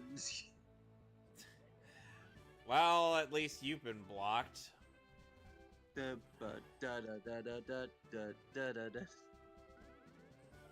probably won't stop talking shit about you from behind the block, but... They didn't even reply to me. They just blocked me after I called them out on their pro-suicide post. Yep. It wasn't even me spamming them about the Vic thing. It was just that. Anyway, moving on to the next topic. Transformers Rise the Beast, which is a quote-unquote full-on reboot of the Transformers live-action movie. I thought Bumblebee was supposed to be a full-on reboot of the Transformers live-action movies. I think this is like a sequel to it, but... I thought... To Bumblebee, I mean, considering the designs are more reminiscent of that movie than it was of the Bay former films. So this is probably like a sequel to that. Yeah, it is. Also, funnily enough, but act as like a reboot of the Transformers live-action stuff. Also, fun fact, Ron Perlman is reprising in his role as Optimus Primal from another Transformers series. I do got a random question. Was Bumblebee any good? Yes! It was the best Transformers movie, even better than the first one. Need to watch it then. God damn, that's some yes! I should be excited for this one then too. Yeah, this one actually looks really good. Yeah. And Peter Cullen is once more giving his A game as Optimus Prime. Oh, as always. Gotta respect the game there. He's good in all the movies, even the bad ones. Which is literally the majority of them. Anyways, next topic, because I want to talk about this. Man, have you guys seen the new DLC for the Avengers games? No. Oh, the Winter Soldier was added. And guess what they did? They recycled his moveset from... they recycled Captain America's moveset. Yes, they copied all the animations onto fucking Winter Soldier. He's literally a clone. He's Why the equivalent are you guys of Mario making me start at the beginning of this fucking stage? Not just the stage, the whole fucking thing. I just want to say, fucking... Now I gotta play as Tails again, game. I don't want to play as Tails again. I don't want to play as Robotnik again. Well, Alex, here's the thing. That's how the stage works. So, no thoughts on the Winter Soldier being fucked over by literally no budget game. Let's be realistic here. What could we possibly say other than that was completely expected? Shit game is shit. Yeah. Next topic. Yeah, alright, Amazon is closing big deal with Warner Bros. Discovery for DC animated content on Prime Video. Question, Oh. what's the point, what's the point of HBO Max again? Good question. Yep. Why are they doing this? What's wrong with Discovery when it comes to animation? Indeed. Anyway, I'm fighting Like- against Morty. No, Who's- like, fucking, like, all their DC, like, not all their animated stuff is great, but it would make a ton of money for their HBO Max thing. Looney Tunes show was great.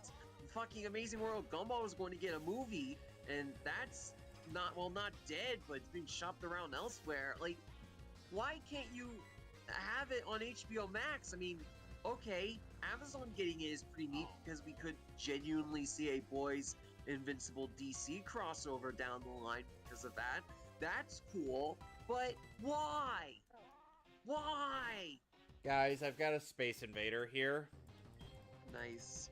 What do you think? What do you think, Alex? I'm curious on what you think. Well, you know, it'd be nice to see, like, an actual Boys DC crossover, but,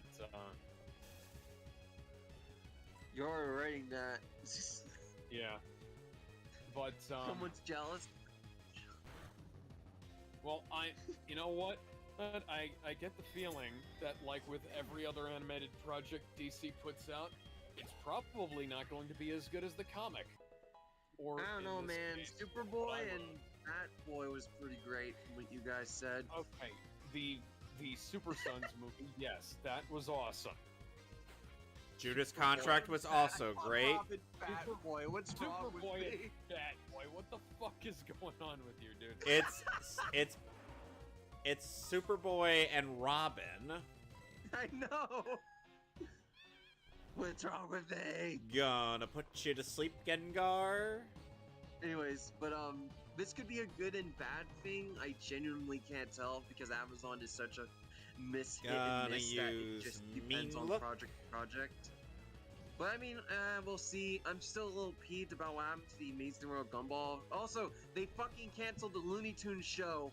Why? That was genuinely amazing. I mean, the Looney Tunes cartoon show, not the Looney Tunes show on Cartoon Network. Those are two different. This is confusing. I'm talking about the cartoon one, which was reminiscent of the original 40s, 50s cartoons. You guys know, right? Oh God, no. Have any of you seen them? Like the new ones? Oh. They're fucking good. They're one of the best shows on HBO Max, and they canceled it. Oh. And Yes, hit yourself in the face. Why? Go to sleep, I'm so Gengar. I'm so mad. Okay, next topic. I can't stay on focus. Let's talk about how IDW is going bankrupt. By the way, if you wanted to know what I was doing there while I was paused, I was looking for a mod that changes the checkpoint system, and it doesn't exist. Nice. Also, let's talk about Apparently, I just suck at this game. Let's talk about IDW stock going below $1. No! No Sorry. thoughts on that? Do we skip it? No, I just That's interesting. I lost That might have been us- why they lost the I lost checkpoint. Stairway to Heaven, guys. Oh, no. Now I'm sad.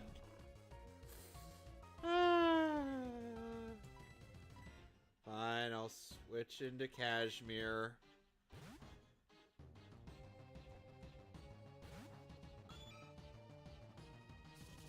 Ah, fuck me. So... do we- No, like, Cashmere! Don't worry, I'm not doing a Nuzlocke run. I'm just being dramatic.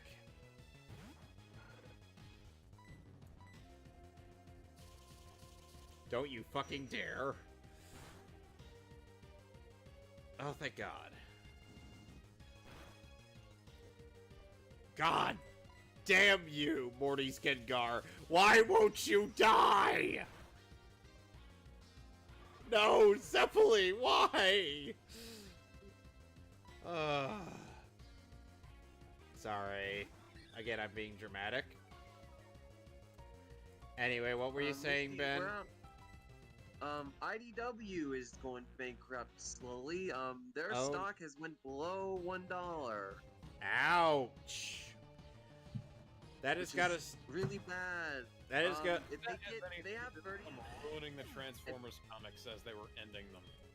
Yeah, they're losing the license to that and Ghostbusters and a few other things. So they're not doing well.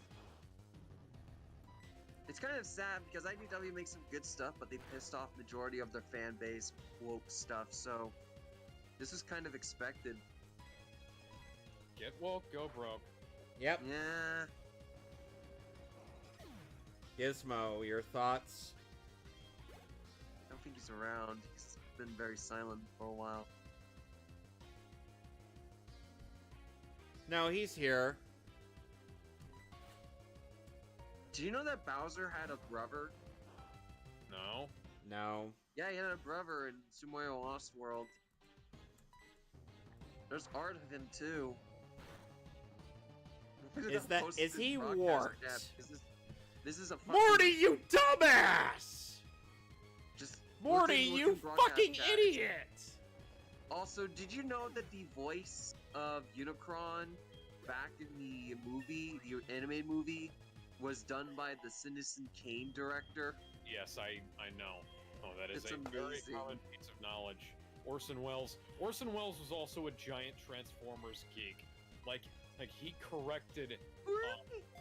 Yeah, like he literally corrected interviewers when they were asking him about the various Transformers. And he was like, yeah, no, this guy's this guy, this guy's this guy, and I play the giant planet one. And get it right. What the fuck? The Citizen Kane director was a Transformers? Yeah, and it wasn't even, and like, it was kind of a niche-y kids show, too. That's the funny thing. Oh my god, it's amazing. Also, remember the Michael guy who represented Stormy and was the Democrats? Oh, Avenatti, yeah. The guy who represented Stormy Daniels, creepy porn lawyer. He's been sentenced to 14 years in prison for tax and wire fraud. Wah, wah, wah. By the way, guys, by the way, Alex, I managed to beat Morty just by Morty actually commanding his Gengar to off, not Gengar, his Haunter to off himself. My Staravia got him to half health, and then he's like, you know what? Curse. I'm like, why would you do that, you dumbass? Gizmo, have you ever seen that? Have you ever seen that failure in AI programming? Speak, Gizmo. He's not around. He's supposed to be. He's in the voice chat. He might be doing something, but I want to talk about this for a quick moment. Death Battle released their preview for Gogeta's analysis. And it's really, really good. And Boom too, so Boomstick, Yeah, Boomstick, and Wiz were gonna bond over watching some Dragon Ball. yeah, it's so awesome. Ah, I love that. This is gonna be a really fun Dragon Ball love letter. I can tell. It's like, it's kind of a really lame idea because it's like, you got. I mean, I understand. This is, like I said, this is the third Dragon Ball related death battle in this season alone. To be fair, it's better than having 11 Death Battle Marvel and DC matchups out of 20 episodes. Season 7, dear God. Where's the variety? Hey But Alex, yeah, I found. what's get- that? I get what you're getting at, Kevin. I think another complaint that I've seen is that it's been done a lot because Vegito versus Gogeta is a really popular matchup. A bunch of animators have done it, shows have done it, so it's not exactly original. But I have faith in the team for this. I'm excited to see what they can do with this particular matchup, and the analysis makes me very excited. Also, there's rumors that the abridged voices are going to do one fusion, and Sabbath's going to be a part of the other. Don't take my word for it on that, but that would be kind of amazing. Be interesting, yes. Didn't Sabat voice Gogeta with Shemel's voice in the background while Shemel voiced Vegito with Abbott's voice in the background? Good question. I don't know. I could have sworn that was the case. Worth noting that Sean doesn't do fan projects, so who would do it with Sabat if he's a part of it? Before or after it was revealed to be an S. That depends. They might actually, you know who they might get? They might try to get Calamus. Oh, yes. Yeah, but then, I need this. No. Here's the thing: they would get Calamus, but then Shemel would just be like, "No, I'm Goku." Ugh, God. That would. Oh my Grown-ass god! I man. really hope this rumor is true, because hearing like official dub actors with the abridged actors would be fucking incredible. Lawsuits be damned. This would be fun. Anyway, Shimmel as Goku. Anyway, any other news we got? Nothing really comes to mind. I was talking to Ben. Okay. Wait, what did you say? I said any other news? Oh yeah, let me go through I've been going through my Twitter feed, grabbing more news. Why do you have to go through your Twitter feed? Oh, here's something stupid. Here's something stupid we can rant about. Capcom has confirmed that Monster Hunter Rise for the PS5, Xbox Series X, PS4, and Xbox One will be digital only. No physical editions planned. That's stupid. Diana Fire. Someone tweet out beyond. Someone tweet beyond goofy that a small niche game like House Flipper can afford to release a physical version on all platforms, but massive publisher like Capcom and its hit Monster Hunter franchise can't find the money to print Xbox and PlayStation versions of their lively popular IP. Why? It's kind of as lame as the movie I'm currently looking at right now in this area. It's a certain film that Alex and I will be doing this weekend. Mm-hmm. What the fuck? I need to get to this topic. I need to talk about this one. Marvel Studios is currently reevaluating its release lineup. Internal negative feedback and quality over quantity approach. So, let's see. Wow. We have received word. Hang on. Here's what it says.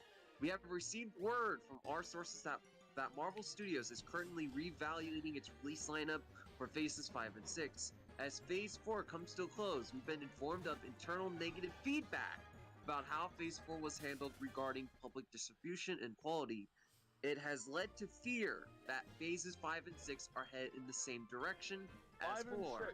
Therefore, as a preventive measure to ensure quality control, Marvel and Disney are now reevaluating future releases. Moving forward, they are interested in pushing a quality over quantity approach to these phases as a way to address the issues some audience have with Phase 4. Watch them split Phase 5 and 6 into 6 different phases. What the fuck? Just to spread out the movies that they're already making. Fuck that. I mean, we'll see. Like, Bob Iger's back, and he's talking about like how he doesn't want the company to be political and to be more neutral, and how the Marvel stuff is getting out of hand, and yada yada yada. But I don't know if he's actually going to fucking do that. Press X to doubt. Yeah, I mean, we'll see. Anyway, actions will speak louder than words. Anyway, so we'll now see. that we've got the fog badge, we can now use surf outside of battle to skim across the surface of water. Oh, okay. We need to talk about this one. Liz Senti, Ron DeSantis, and Elon Musk are among the finalists for Times Person of the Year 2022. Okay. Why is Liz on here? What the fuck has she done? Oh, she's a Democrat. That's right. I mean, they already. Exactly. Oh, hi, I'm Mason. She's some Democrat, I guess. I don't honestly.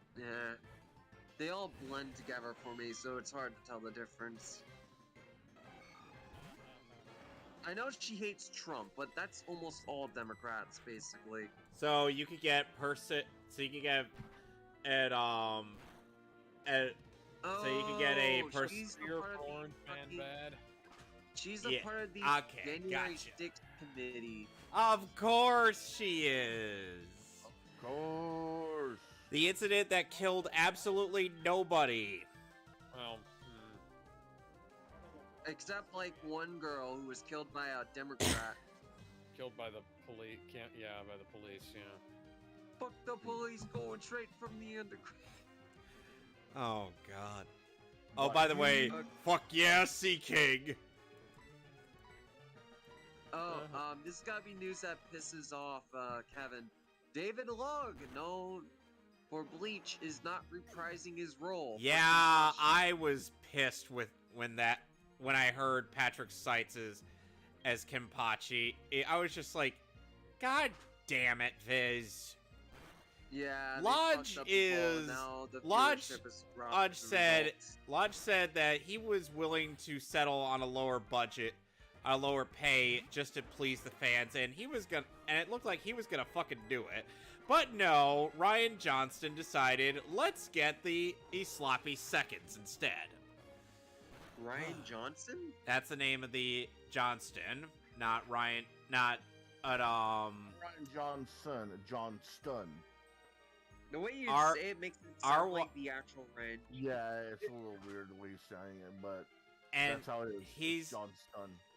yeah, he was a voice director for the Digimon Adventure Tri films. Digital monsters. By the way, Gizmo, I have to tell you something. They had a new theme song for the English dub of Digimon Tri. For the first two films, but here's the thing. They don't reprise it for the third movie. For the third movie throughout, they get Butterfly. Of course. Butterfly in the sky. But yeah, I can look past the sky. And I love it. Take Goddamn a look. look, It's in a goddamn book. Reading goddamn rainbow.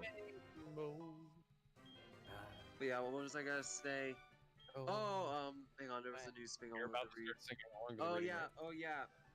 So Star Wars Jedi Survivor. Its release date has been leaked on Steam. It is going to release on March 15th. It has special pre-order bonuses and yada yada yada. That looks good. Hopefully EA doesn't fuck it up. Such extra lives. Shout Factory has also announced, after it leaked, that Kamen Rider Ryuki and Tokuso Sentai Deca Ranger will be releasing on Blu-ray and DVD respectively. Cool. Speaking of Cool. Tokusatsu, What are you as doing? I- Speaking of Tokusatsu, does Oh, anybody know the future of Power Rangers? I'm not asking because JDF. I'm just talking in general. Because What happened with Power Rangers? I heard something happened about I'm that. asking if anybody knows the future of Power Rangers, and not because of JDF. Okay, so they're taking the it's suits been a from talk Q. for a while now. They're taking the suits from Q Ranger. Well, no, they're taking the Zords from Q Ranger and making them into the into like a Dino Fury Super. What? Yeah, Bruh, just make them trains. the Dino Fury suits looked like shit, guys. Yeah, I'm not a The fan Ryu of Soldier, the Ryu Soldier suits are terrible.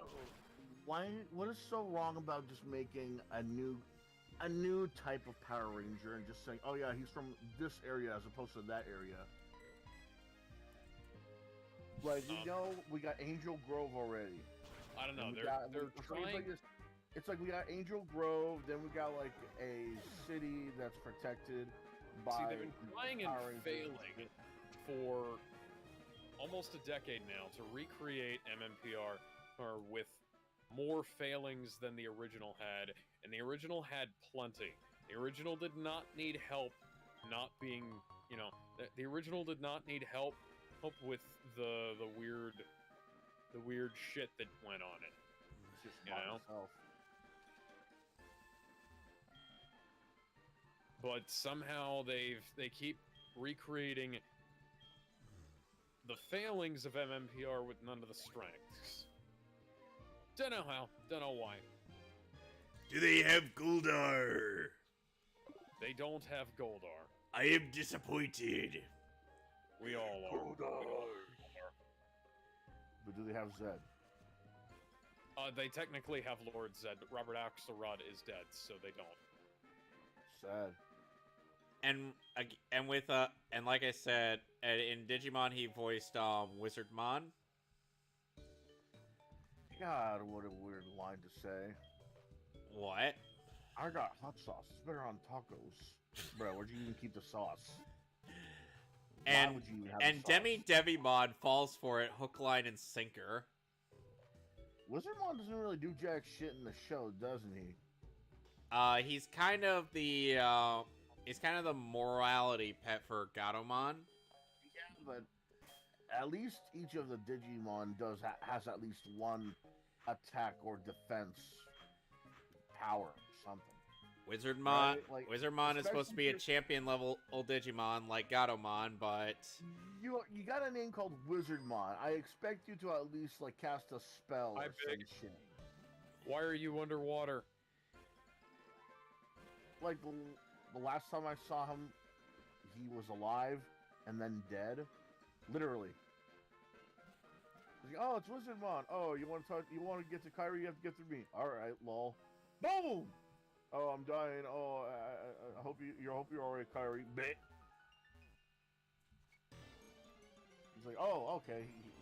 You're coming back that fast and you're going away that fast. Sure.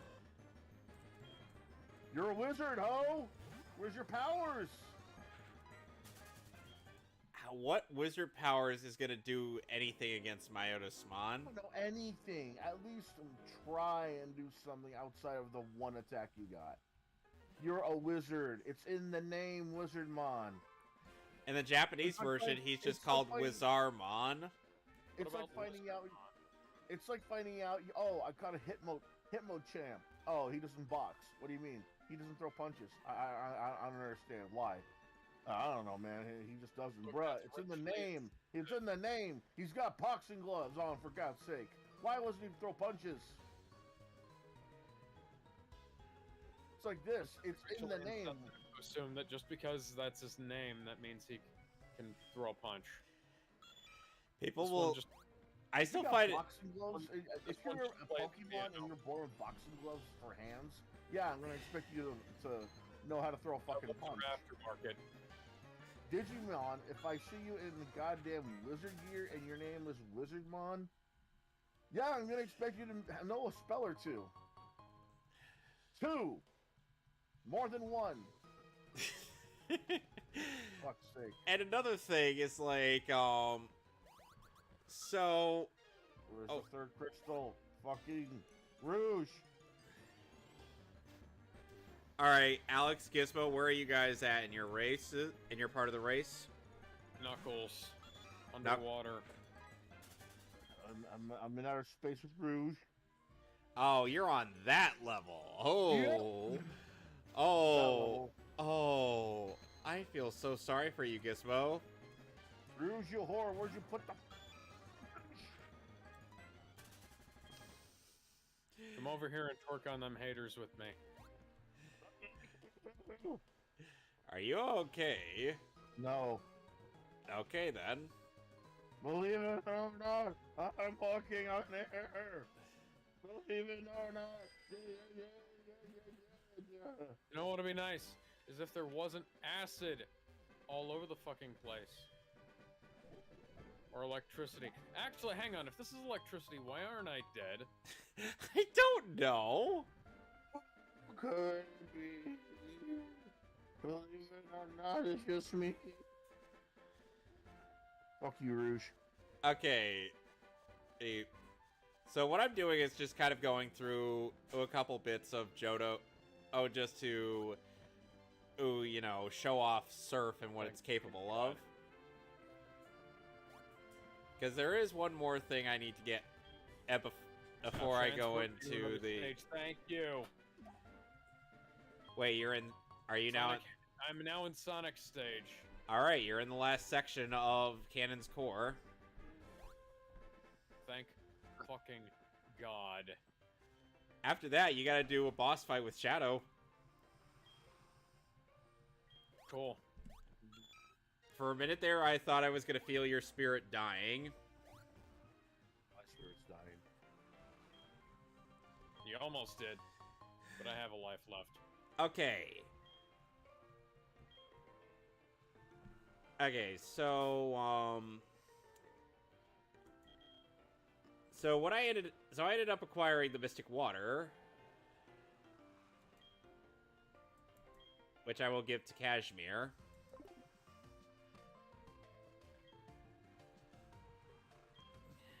Well, how do I get past that, Amachow? What do you mean? The highest The place. area, the no floor area. Here's some news. Hang on, I got some news.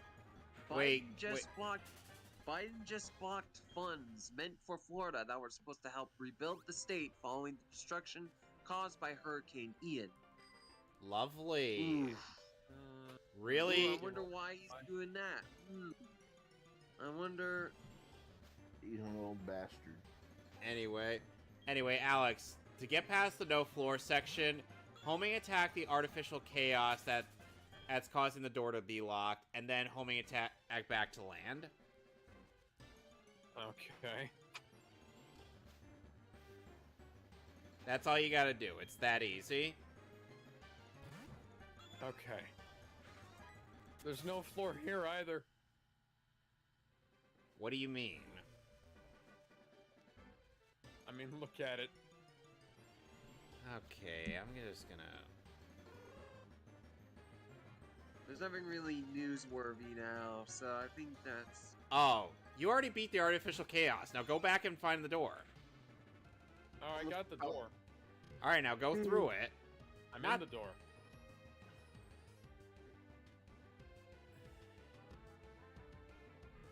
There is a floor, Alex. Well, now there is. I'm just. Oh yeah. No, I was making a joke about the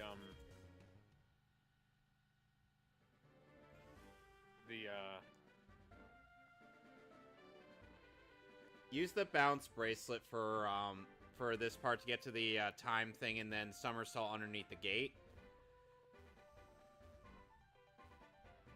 Where's the damn last Chaos Emerald Shard? Master Emerald where's Shard. that goddamn last Yo, chaos. Hawk. Where's that motherfucking last chaos emerald? Alex, you gotta use the bounce bracelet. It's jump and then I got it. yeah, hit that and then go underneath the gate.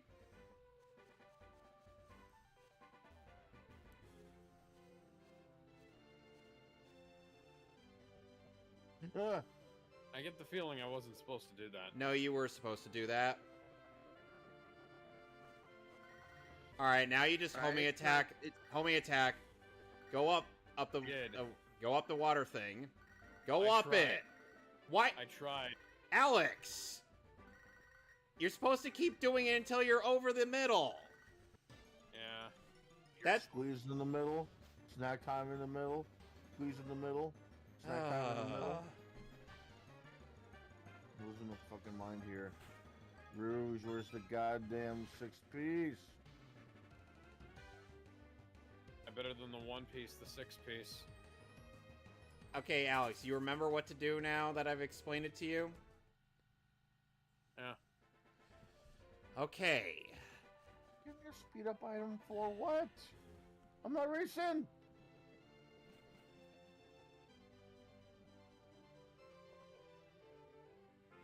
Where am I supposed to go? It says go up top. Up top where?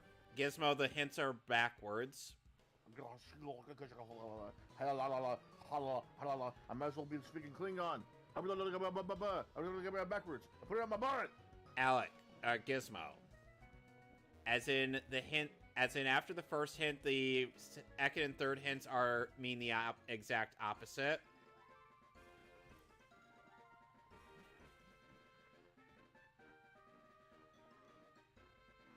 Oh, if it means the opposite, So if it's not at the highest place, it's in the lowest. place. So my self-esteem.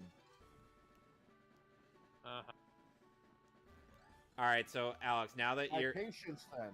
all right, now homing attack up till you get to the center of the waterfall thing, and now just go down. Down it. I'm desperately attempting to not. Hey! You making progress? Fall off the edge, Sonic. Oh, All right, shit. all right, Alex. Then it should be smooth sailing.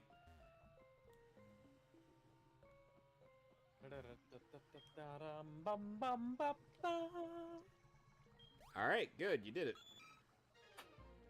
Oh, Ark Abandoned Lab. Colony impact 19 minutes 50 seconds. Stop walking so casually, Amy. Wash your wet blanket, Amy. You know what? Did you guys ever see this Kill la Kill parody where Mako I'm trying Mankan your best, except for you, Amy. where yeah, this scene, the scene where Amy is the one who tells how to have faith in people is kind of why I don't like the Sonic X version of his story. Huh.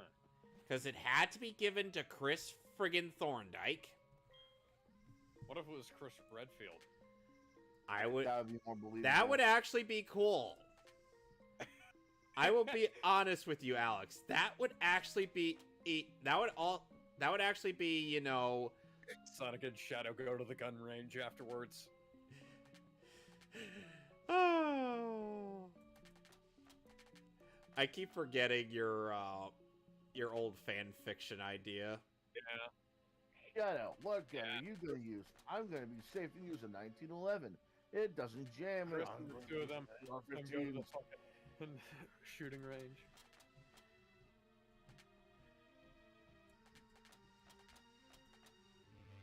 Oh, The fuck? Yeah, Shadow just remembered what Maria actually wanted him to do. The Marie.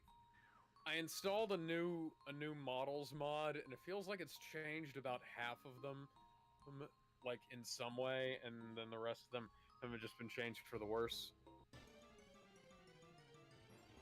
I'm probably gonna look at that mod when, God, if I ever- Shadow's running animation is so wonky. Yeah, I'm not finding the last piece. How it- lower can I go without dying?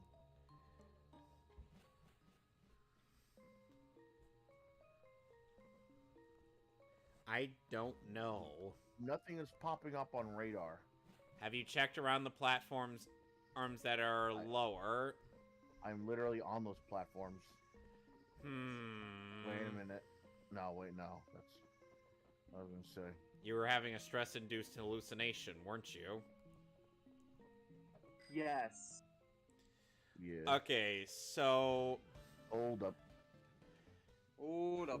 okay, so Hold Ben, who's your what was did you ever play Sonic Adventure 2? Nope. Yes. Thought I How do you found feel it. about Alex's gameplay? I haven't been watching. Okay. Go lower. I'm gonna go lower. You climb lower. No. Oh, You even be better. fucking there. Gizmo, it gets even better. Or the game would then say, if we had junk, you'd be gained right now. Fuck. Have you seen Dragon Ball Z Abridged? Yeah. I never watched the earlier stuff. This was Frieza Saga. Okay, so Alex, the Bio Lizard I'm- will be chasing you. Oh, you gotta wait until it wears itself out, and then grind on the highlighted rail, on the highlighted tube of its neck. Okay. Oh man, my nose is bleeding. I smell toast. Rouge will not give me the fucking third piece. And Oh, its the weak vagina spot smelling. is Yes, that come on. area on its back. There's nothing here on the lower levels. Oh man, I'm about to. For you, the ultimate life form, you're just a giant lizard. I You're not Godzilla. I don't hear awesome music when you're around.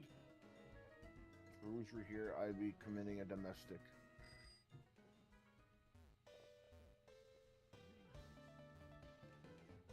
Can't find this piece anywhere.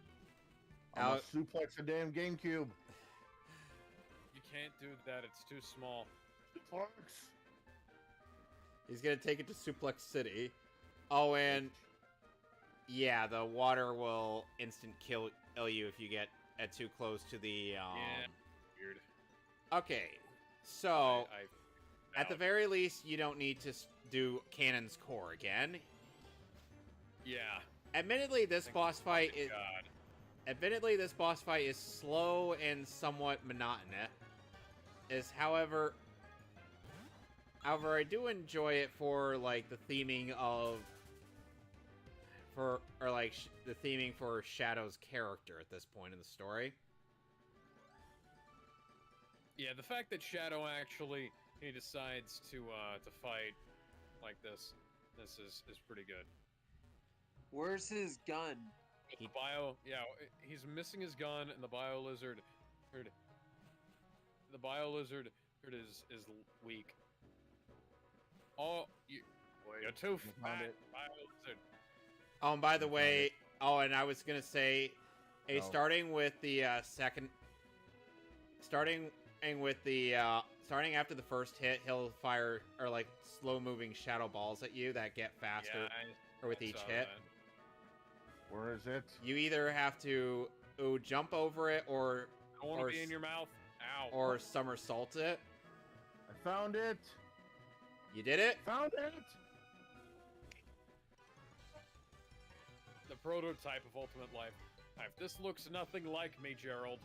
I need to get that. Alright, I need to go, guys. You have a wonderful night. Alright. I'm gonna have to go when I get done with. As soon as I get done with this. Alex, you got one more boss fight after this. So I'm gonna beat the game, and then that's gonna be it. Rouge, why'd you have to get me through that? Why'd you have to make me go through that? Omo Chow was distracting you, Alex. That's why Shadow was like, shut the fuck up, Omo Chow.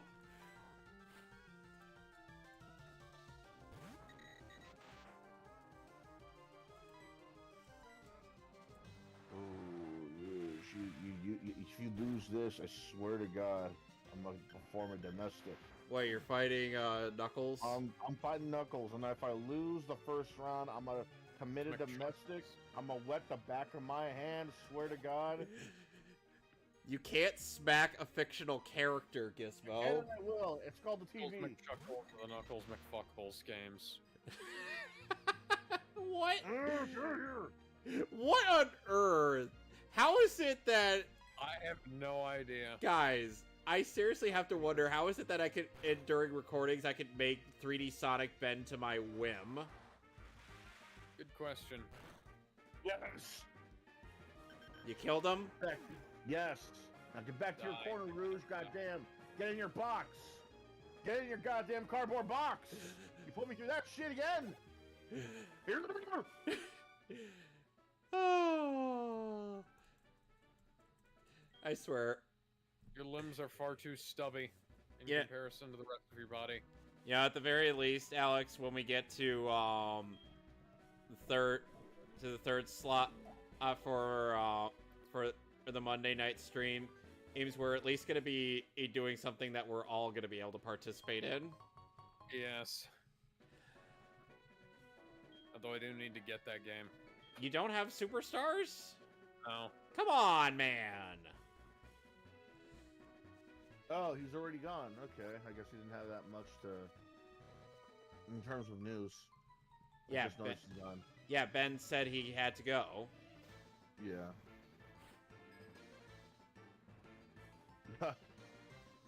Your name here is like, this is stunk provoking. Okay, so Alex, after. Let me see how many. No! Hits. Okay, after the next hit, the Bio Lizard will do this new attack where it summons bubbles that you gotta on a homing attack. I swear that tail is smacking you, is backhanding you. Get that mouth away from me. I'm not into vor. Hey, Alex, do you remember that one joke you said about that bit in Teen Titans when we were watching in the episode Spellbound? Ooh, which one specifically? The one where Dick says, "Cardiac, you're under arrest." Oh, no. You were like, "Hey, Dick, you might have to check and see if Corey's pregnant." Oh, yeah. In case you're wondering, Gizmo, it's a dad joke. Yes. Cardiac arrest kind of Alex set me off. had never seen the original Teen Titans series, so I ended up showing him a bunch of really neat episodes. The first Really? episode I ever showed him was the first Control Freak episode. Control Freak. I love that guy. Just such a... He's a fucking loser, but he's the best kind of loser. I will put you in my worst nightmare yet. Sonic 06. Oh god, if we ever do an actual abridgment on Teen Titans, since the actual Teen Titans Abridged series stopped doing things after they finished season 1, and as far as I know. Oh, Abridged Teen Titans show? Yeah, there's an actual Teen Titans Abridged series on YouTube. Man, there's a lot of people trying to make abridged everything nowadays, huh? Oh, Yeah. they even had like a joke where Raven name drops her dad as Trigon, and Beast Boy thought Vash the Stampede. Okay, that's pretty I'm gonna good. sue somebody. Trigun. Dash? Oh.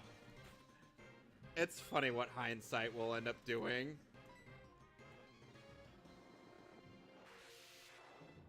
Okay. And, oh, and also, the episode where that was featured, basically, it was the abridgment of the Nevermore episode where Cyborg and Beast Boy were in Raven's mind. And Beast Boy and Raven had, like, the fastest romance then breakup up in the series, and Cyborg soloed Raven's rage. You know, Shadman did a little something based on that scene. Shadman has done a little something based on almost everything. Yes.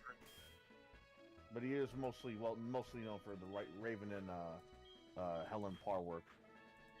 Well, yes. And for going to jail. Yep. Yeah, man, I really want to know what's going on with that. I don't. I mean, I think he was doing, like, coke in public or something. No, that's not what I heard. From what I heard, it was just assault. I don't know about that coke thing. So it was the Ethan Ralph thing. True. Hit somebody in public. That really was the start of Ethan Ralph's downfall, wasn't it? Yep. Like him punching a cop. Hey Gizmo, did I ever show you my Space Invader? You're a Space Invader. Yes, my dog. Yes. Okay, good. Very adorable, big poopy. She's a pit bull. I know what I said. She's a pit bull. Yes. A very adorable, overgrown poopy. Why do you have to say it like that? I'm trying to do a fake French accent. Either it's poopy or puppus. Okay, Allosaurus. Adorable doge. Okay, Adorable doge. what is a movie that... What is a movie that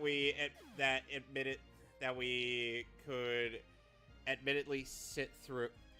Oh, even though we know it's objectively trash. Warcraft.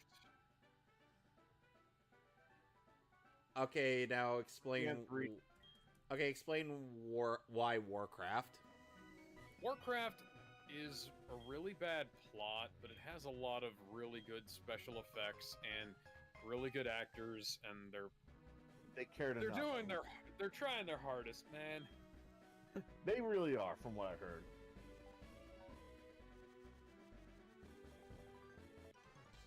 Okay. It's the second movie of a trilogy that never got made. Alright, so Gizmo, what about you? Spider-Man 3. But Spider-Man 3 is not that bad. no, It's not that bad. It's It's just not people. as bad as Spider-Man 2. No. Man, don't even. Don't you It's just people keep Alex. acting like Spider-Man 3 is like the Sonic 06 of Spider-Man movies. It's like, no, it's not that bad at all. It's not Just Spider-Man. Just Far because From I had Home. just because I had a few bad things going for it doesn't mean that they're grown to like a big pile of bullshit. Like I said, it's not Spider-Man Far From Home. Look, here's the thing. Spider-Man Far From Home, at the very least, actually had a setup for an arc that was paid off in No Way Home. I pressed the button, game. I pushed the jump button. Did I push it too late? I'm willing to accept that I pushed it too late. Just tell me when I need to press it. I don't need to know when to avoid his energy attack. I need to know when to jump over the fucking pit. Dragon Ball Evolution. No. No. I can't Yes. enjoy Dragon Ball Evolution. Neither enjoy can it for I. How bad it is. There are Like, you bits can of say- Dragon Ball Evolution I kind of like, but Master Roshi casting. yeah, Master Chow Roshi Yun- was great. Chow Yun But the fact Fat that he was didn't have the wasted beard. on that movie. The fact that he didn't have the beard is kind of weird. It's kind of like how Jameson didn't have the flat top. Here's the thing, I mean, you gotta and be we fair, talked you about cannot grow a beard like that in just Or like how, a year or two. no, Alex, we talked Fucking about this. Soichiro Yagami didn't have the mustache. It's like he looks like Commissioner Gordon. Have him grow the Commissioner Gordon mustache. Okay, let me. Like, it's that okay. hard. And Misa Amane didn't have blonde hair. Just put a wig on the girl. Sheesh. I'm talking about in the Japanese Death Note films, obviously. Not, Oh yeah. Also, at least the casting. Because otherwise, the guy who plays Soichiro Yagami looks like a Japanese Gary Oldman. I can at least defend the casting in just only one reason. Not just Chow Yun Fat. It's because in Dragon Ball Z, Dragon Ball GT, whatever rendition you want to go to, it's never clear if this Earth has different categories everybody by race. I mean, So have you it's seen like, General some of it is Black? clear, some of it is clear, but when it Goku comes not having to a like tail is a big problem with that film.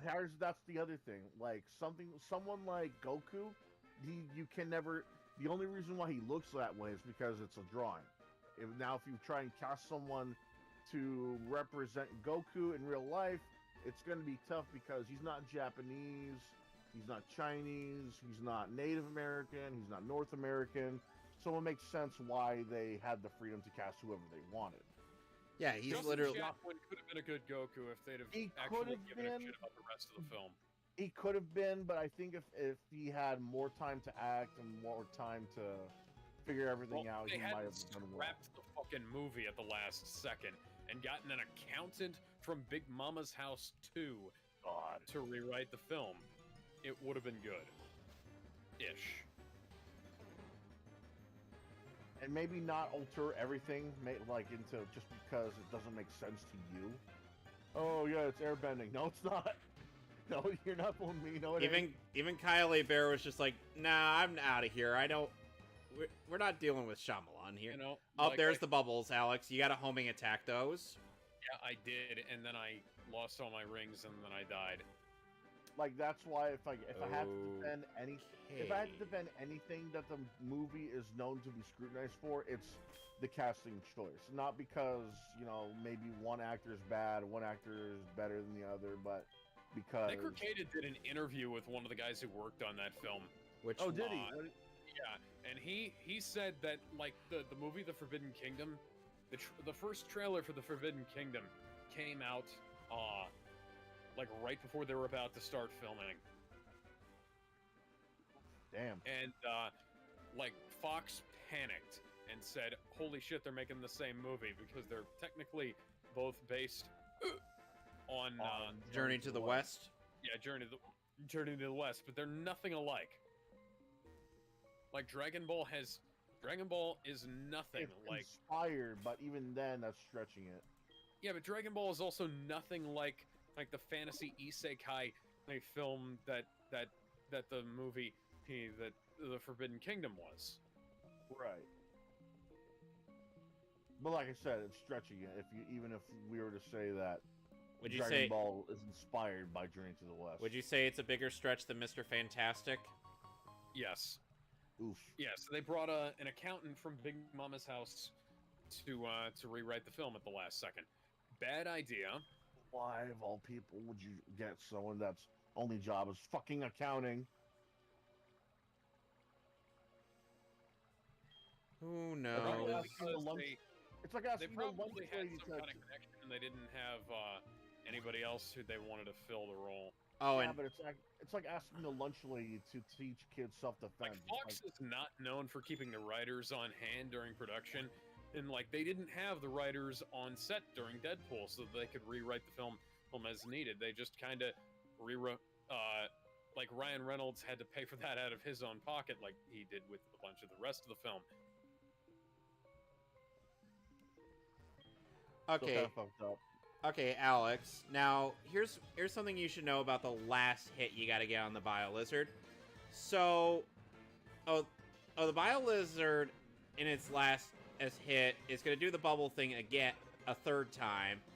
You motherfucker. Only this time, it's going to it's gonna eliminate the gravity, so you're just gonna be floating around with the bubbles. You just gotta avoid them and then and strike at the center. Oh, I got another pick. The Room. The Room is obvious though. Yeah, that's an obvious one. So it's so funny that. Trying to think of other films that I would legitimately say are like they're bad, but I'd watch them again. And Small Soldiers. No, Small Soldiers has like I have to admit, I did like legitimate it's all over the aspects, place, but I right? at least love it because of that. Yeah. Like if you think about it, that's pretty much like the toy industry. They're all over the place trying to say, oh, you know, these are bad guys, these are good guys. Oh, but you know, we want to market towards the older crowd, you know, in the future. Oh, but we could send a good message, you know, with TV shows. But you know, but you know, we can be environmentally friendly about it. But you know, I feel like it's unintentionally like represents the toy industry because of that. Let's see, Kevin, do you have any examples? Let me think. There's the obvious so bad it's good movies like Birdemic 2, Samurai Cop. What about Have you Plan? seen- What about What's a Plan 9? katana? It means Japanese sword. What about Yeah, Plan Plan- 9 from Outer Space? Plan 9 from Outer Space. Which- No. Oh no! Wait! I got one. Troll 2. Oh my god! Oh, I actually saw a bit of that movie. That was fucking hilarious. Yeah, I Troll was 2. I was just like, Audio fucking. my film appreciation teacher showed that for class, and he actually told me in advance. I'm like, what are you doing? No. And then it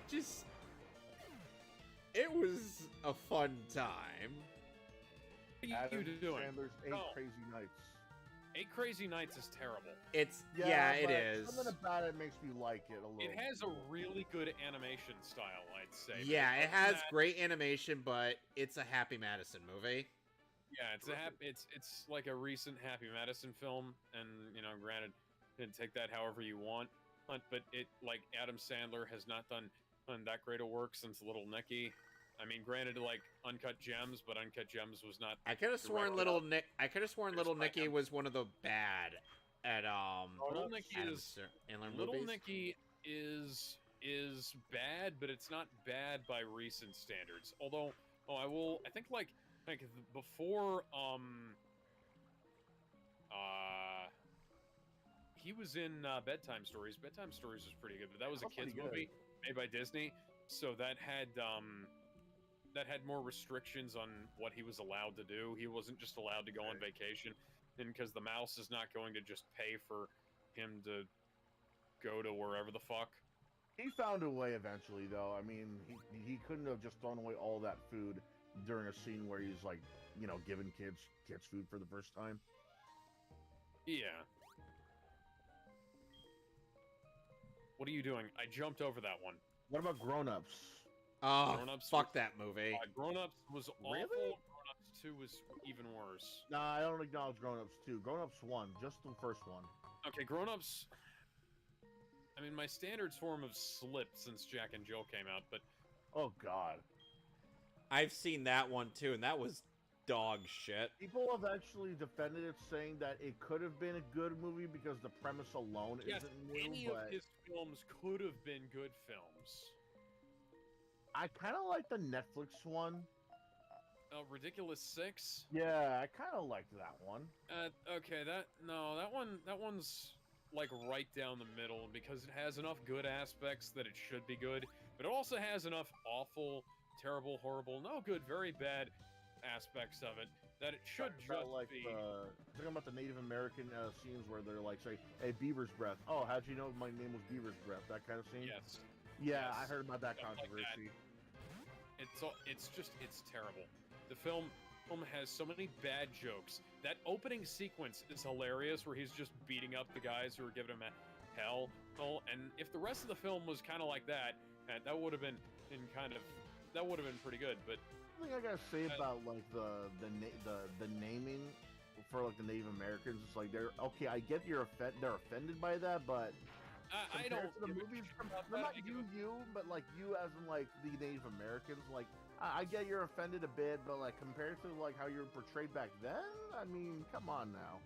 Like there's a lot worse things you could have done. Personally say, hey, granted, it's like I don't remember which tribe was involved with this, so who the fuck knows? But I can personally say I was not offended by the stupid jokes. Well, the stupid jokes at the expense of, Native Americans. But I can say that I was offended by the fact that the jokes were terrible.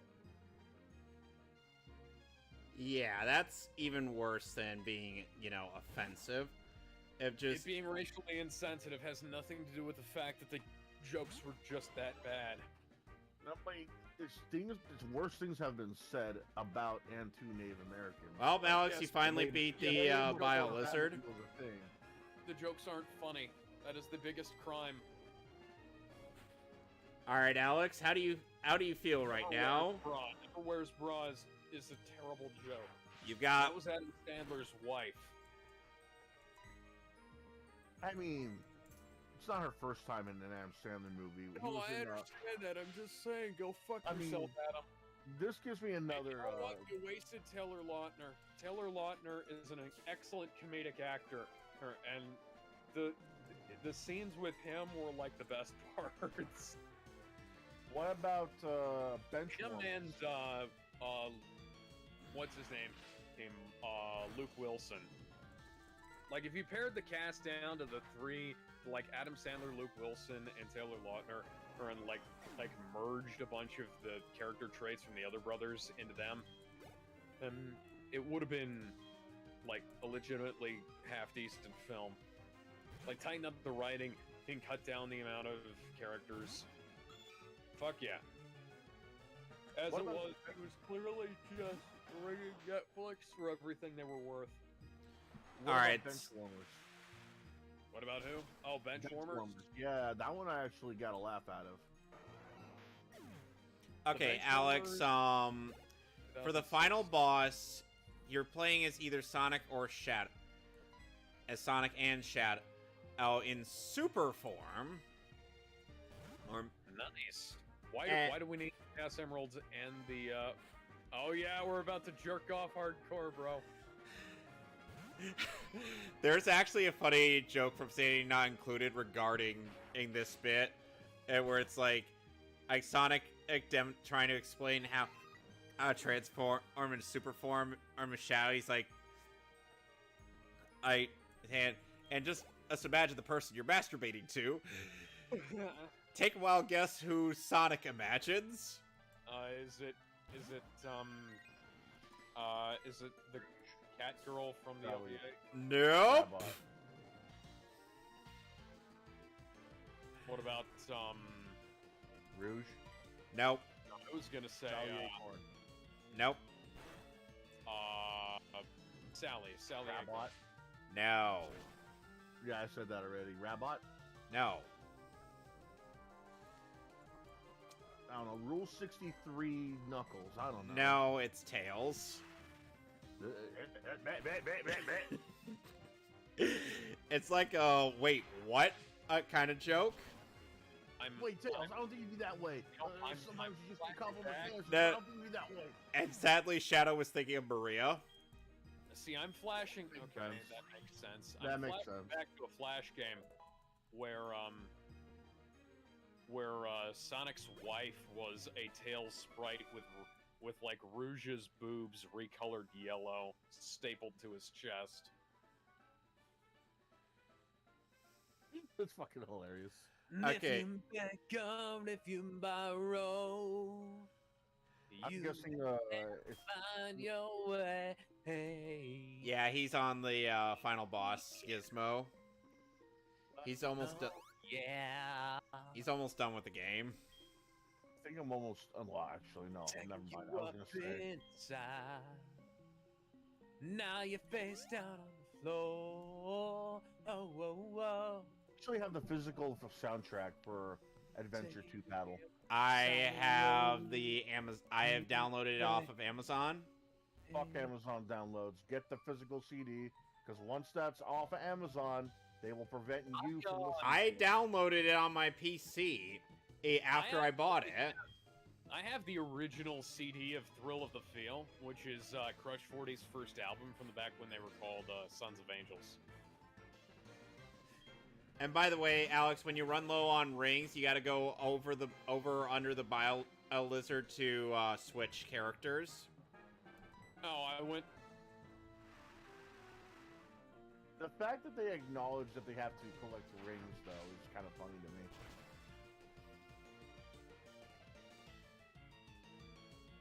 I didn't mean to switch characters back to the one who had low rings.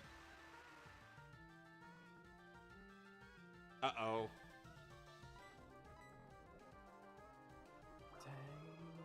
Would you consider Stargate a bad action movie? No, I'd say Stargate was really good. I thought it too, but not. Wasn't not that one of you know, Roland praise. Emmerich's films? Yeah, it was one of his good ones. I love that. I got that on VHS. The era. Doug Walker ended up saying that it was one of the movies that had trailer bait. As in, it lured you in with the trailer being so good, but then the movie just ended up sucking. I never understood what was bad about the movie. Mostly due to the fact that aliens built the pyramid and whatnot. Okay. Okay. Like Okay. you can't like take that one thing. Okay. I mean, Ghostbusters, the cartoon, as well as Men in Black, the cartoon, have done similar shit like this. He kind of, his critique of the, this was kind of like leading into his critique of the Godzilla movie, where it was like, these, like, I understand that Godzilla movie wasn't very good, but Stargate was really good. Yeah, The TV show was better, but come on. Roland Emmerich is a weird director. Oh, speaking of Stargate, I hear that they're gonna actually do a continuance. Like, they're gonna do Stargate again. What, like an actual continuance or just that sequel to the movie they were talking about? No, like an actual show. Oh, thank God. Dude, I want to get casted in there. I don't give a fuck as who. By the Like, way, Like, cast me as like an unfortunate victim of a Gua'uld or some shit. I don't get it. I don't if you care. could shut the fuck up, Shadow, that'd be great. Fun fact, I think I said this before, or when we were doing the last part of the SA2 race, but there's a bit where if you let the fight drag out long enough, Shadow will say something like, oh, perhaps maybe the ultimate life form this whole time was actually you, Sonic. So Shadow becomes a dick rider. If that's how you wish to interpret it, sure, why not? Shadow becomes a dick rider.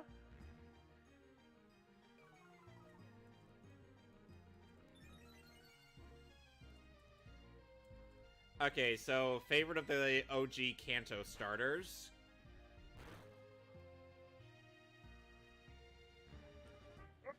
Ooh. Back way. Gizmo. Oh, who's your favorite Kanto? Who's on the edge Who's my favorite Kanto starter? Works yesterday. Hey, Not counting Live Pikachu. and learn. Not counting Pikachu, it would have to be Squirtle. Yeah, Pikachu is literally the worst starter in any Pokemon game, and I'm talking like exclusively yellow Pikachu. Oh, not the Let's Go Pikachu that's busted. I By throw the way, you.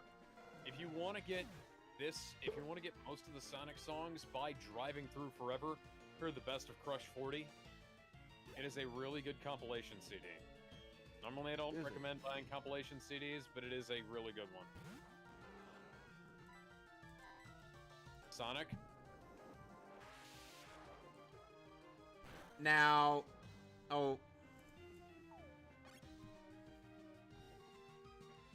another thing is that essentially in trying to think what was I gonna say? I mean, obviously, a lot of people love Charmander, because who doesn't? Charizard and shit. Yeah. I'm more of a Blastoise kind of guy. That's perfectly fine. I mean, there is actually a YouTuber out there that kind of rates the starter, or is based on, like, you know, how they're gonna do objectively if you were to really main them over, you know, doing the smart thing and switching out every so often. Like, Bulbasaur excels at first, but then starts to struggle near the end of it. Yeah, you gotta admit, people do Bulbasaur dirty. Like, holy damn, I have never seen such disrespect to a Pokemon starter in my life.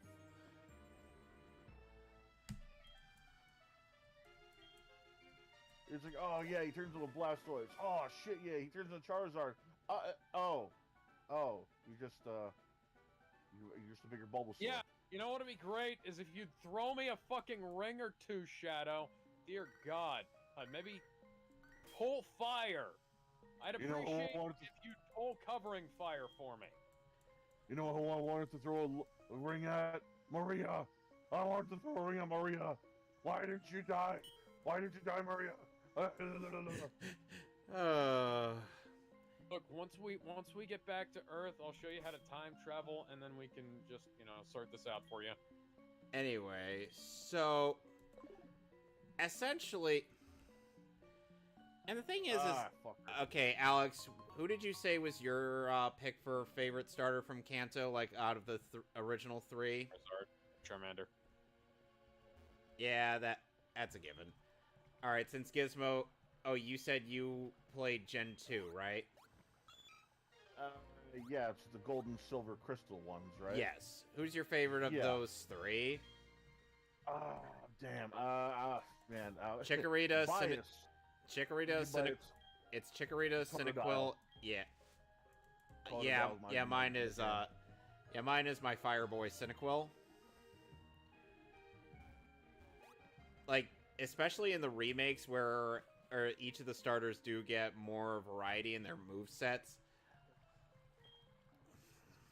Like, I kind of like Chikorita, but, you know, if you gave me the choice, I'm going to pick Totodile. And meanwhile, Totodile is just going to use Rage throughout the throughout the first 3 gyms and decimate the competition. Then Just the way that the Pokemon anime represented him. He's just so lovably goofy and like happy-go-lucky all the time. there was Like, actually jumping on his toes. there was actually a Pokemon fanfic where at some point Ash ended up actually winning the Silver Conference, and his Totodile, which actually evolved into a Crocodile, ended up no, the Crocodile ended up being the Crocodile ended up helping Bayleaf cope with the fact that Ash was never going to, love it more than as a friend or platonic companion. Oh god. Yes, his Crocodile ended up with the Bayleaf.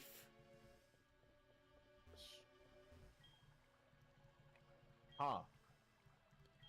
I'm surprised you're just like, huh.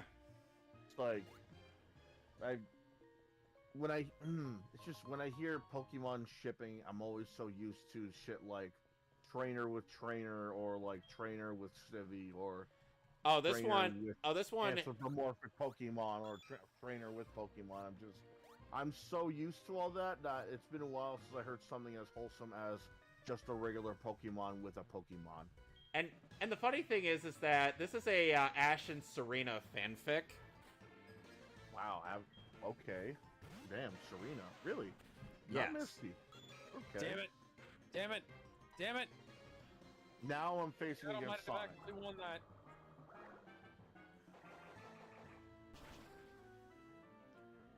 Oh, here's something that's newsworthy, sorta, kinda. Broforce is having its last update. I don't care for Broforce. I throw you. Never played Broforce. I throw you too. I have the Expendabros. Then get Broforce, ho. Okay, Gizmo, have you played Gen 3? Ruby and Sapphire, right? Yes, Ruby, Sapphire, and Emerald. Yes. Favorite starter of that generation? Remind me who they are. It's been a while since I played. Trico, Torchic, and Mudkip. Man. I would have to say Torchic. You like Mudkips? I do. Just not as much as everyone else. And since they my have favorite is fucking memes, Trico. As strange as that sounds, I vastly prefer the grass starter in that generation. Really? Yes, because Trico is awesome. True. And Sceptile is literally the swag master. The fuck? The swag master. Look at that pose he's in his official artwork, and you tell me he's not swagging? He's not swagging. Dildo Schwaggins. Dildo Baggins.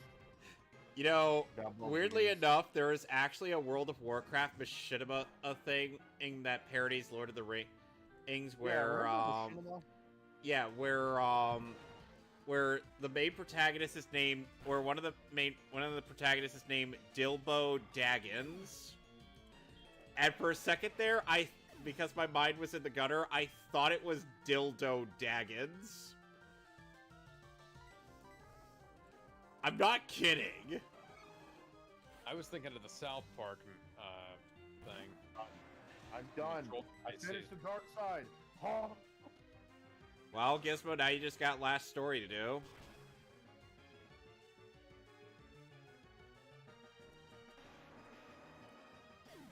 Hopefully Alex will be able to finish. That's what she said.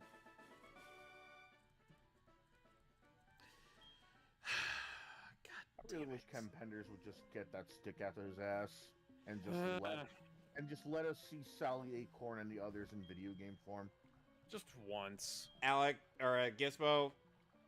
Like all we Gizmo. can really get right now is one appearance of Sally Acorn in Spinball, and Mugen projects, as well as just Sonic Hacks.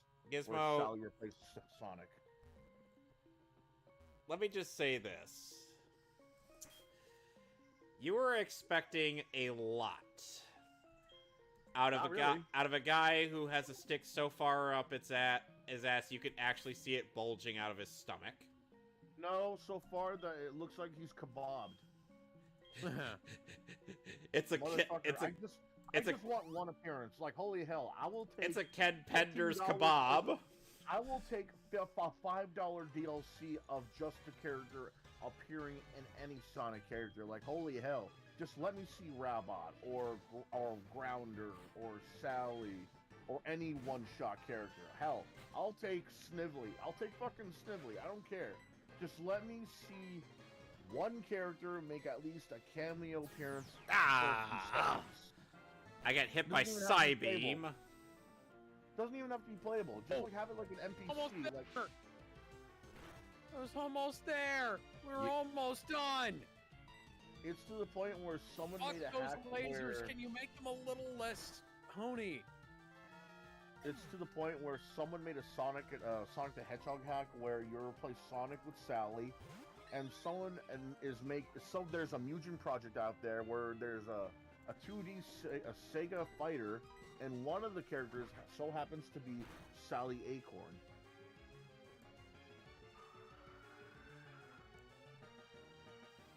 Like, shit, if he doesn't want to go that far, let me at least see a cameo of Sally Acorn somewhere in the background of Sonic Boom, of her walking out of a store with a bag of You know whatever. what I the fuck. really just want to see? I want to see Sega take him to court over him actually taking some of their characters and trying to claim that the characters they created for some of the games or for the movies are somehow his creations and his property. That delusional dick bag, man. It's like, okay, yeah, cool. You brought Sonic to comic books. Cool. That's all you did. Fuck you. I remember don't the care last if you thing I made saw. Sonic. The last thing I saw from him was him saying that he was going to take Paramount to court over Enerjack appearing in Sonic the Hedgehog 2. And Fight me. where is this? Where is this, guys? There is no Enerjack in Sonic 2. I played No, it. I have Enerjack it. was in Sonic 2. Not to that degree. No, we're talking the movie. The movie. Ah, the movie. Fuck him.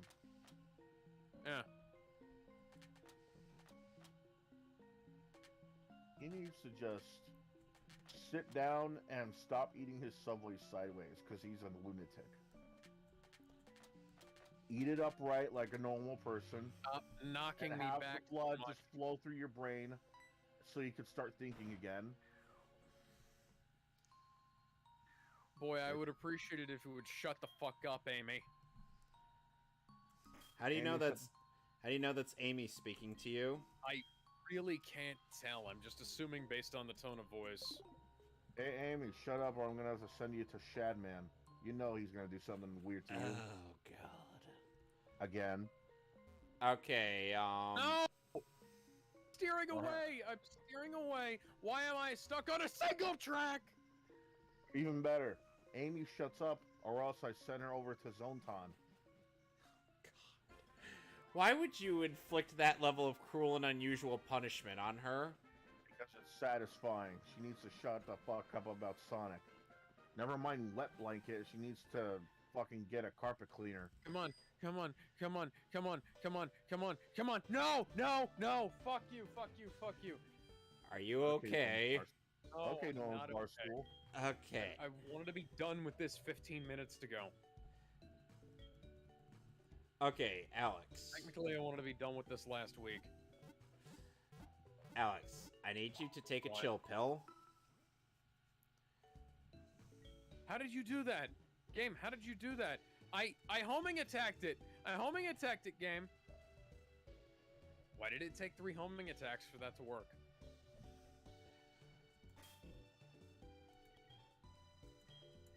One last battle. One final fight. And Batman. Okay, One more. okay. Another A- day, another destiny. Do we have a favorite version of B-Man? Batman? Batman, a live action or animated? Either one? Let's, Let's go with live action first. All right, I was live gonna action. say live action in Batfleck, Bale, and then everybody else. Yeah, Batfleck, Batfleck, Bale. and then Keaton, and then everybody else. Yeah. Top. Christian Bale. Actually, you know, second. I'll put Adam West Adam West. above, Yeah, I was above gonna say. Kilmer and George Clooney. Yeah. God, George Clooney could have been a great Batman. He was literally. So could Val Kilmer. Yeah, people seem to forget about Val Kilmer. Oh, I just clipped inside the enemy. Somehow. That's because people want to forget about Batman Forever, but they can't forget about Batman and Robin. You mean Batman Forever? Batman Forever, the only reason people seem to remember that is the game, and people seem to only remember Batman and Robin because of the movie. It's kind of odd, don't you think? I mean, Which Batman. is funny because the Batman and Robin game was like a really good idea, but It was, but it was too overly ambitious considering, you know, oh yeah, it was everything on the was PS1. yeah, And, you it was know- on PS1, everything was everywhere. Time limits on everything. Oddly enough, I ended up having a conversation with No, Matt that's not help. with Matt Mattelli of Super Gaming Others, just to kind of be like, yeah. I'm like, Final Fantasy 13 is not that bad. He's like, oh no, it really is that bad. I'm like, dude, come on. Dude, you got a ton of Phoenix Downs and high potions. You barely even touch them. Yeah. And on top of that, but at a certain point in the game in Final Fantasy 13, you won't even need those items. That's the problem. It's so easy. You don't even need to buy those fucking items. Yeah, I know. It's just, and the thing is like, especially when you know how to use the medic paradigm in your party. Also, lightning. Ugh. Look. Why do you stop crossing the streams? You know what happens in Ghostbusters. Why? The streams keep crossing. They keep. 1, 2, It fucks Afterlife, me up. Extreme, or Real? They keep. I like how you just left the remake out of there. Yeah, that don't exist. There's a reason why there's a reason why if you get the collection, that's whittled down into just a fucking download code. Yeah. And Like the only everything reason else- they did that is because Paul Feig complained. He needs to just shut the fuck up. Get used to the fact nobody likes your quote masterpiece unquote. Nobody liked it, man. Nobody liked where it was going. They That wasn't the film he wanted to make. they disrespected the original cast too. Like fuck off. Threw Bill Murray out a window. Threw Bill Murray out the window, and like the only thing that they ever did that wasn't disrespectful, and that's putting it lightly, is when Dan Aykroyd, you know, just out of nowhere says, "Oh, looks like a level 3 gas apparition," or whatever the fuck. It's like, okay, yeah, that's pretty funny. Then he had to say, "I ain't afraid of no I ghost." don't do this, Okay, I don't do ain't that, funny and I ain't anymore. afraid of no ghost. I ain't afraid of no ghost. Oh, it's not funny anymore. You just have to say that shit. They had a good idea behind the ghost tech though. Like holy god, punching a ghost. So You know what? simple. Such a It could have simple been- thing. If they'd have did, they could have made the superficial aspects of it work if it had been in like as Paul Feig had originally intended it to be a sequel, not a remake. But then Amy Pascal said no, it has to be a remake. Why does that idiot have to say stupid things? And this is also the woman who ruined the Amazing Spider-Man movies. So, Yep, I keep forgetting she's responsible for that travesty. yeah, she's the gonna one who brought the guys who ruined Transformers in to ruin Spider-Man. If this movie had become a success as they intended it, they were gonna have the Ghostbusters characters go after like aliens and alien ghosts. Like, okay, alien ghosts, it's not that out there of an idea, but you're using these Ghostbusters. Like, specifically these Ghostbusters, the Fembusters. You expect me to sit through like a 2.5-hour movie with these Ghostbusters? Oh, your power's getting going weaker. on? Are you okay? I have more rings than you, Sonic. Shut the fuck up. I'd rather see extreme Ghostbusters go after alien ghosts. That sounds a bit more... Fun fact, that was what the movie was supposed to be. It was supposed to be a sequel to Extreme. Dude, that would have been awesome if there was an actual Extreme Ghostbusters movie. My boy Eduardo didn't get a chance to shine. Nobody did. And that was my favorite version of Egon too. Yeah, at the very least, with the way I'm playing playing Soulsilver, or I don't really need to worry. I'm at the very least the sound isn't being messed with too much. It's just the gameplay lag. That's the problem here. If that makes any sense to you, Gizmo. What are you talking about? Like, there's a difference between sound lag and gameplay lag. Okay. Like, what I've seen with the Nintendo Switch Online lag for Mario Party, it's mostly just audio, not gameplay. Like, gameplay's not affected by lag, oddly enough. Lag in general. Just There we go. Yeah, I know lag is bad. It's just, at the very least, it doesn't look like it's affecting the gameplay. Like, I saw 4 idiots playing Mario Party just for shits and giggles, and guess what? And they still had fun, and they were able to actually play the full game. And Shadow's about to pull a Master Chief. Yep. Farewell, Shadow, until literally the next game. Yeah. Now, the end is near, and so we reach the final curtain. And Sonic's line when you beat the final boss as him is, "Did you really think you had a chance?" State my case, of which I'm certain. I've lived a life that's full. I've traveled each and every highway, but much more than they. Alright, so officially for the Sonic Adventure 2 race, Alex takes the silver medal.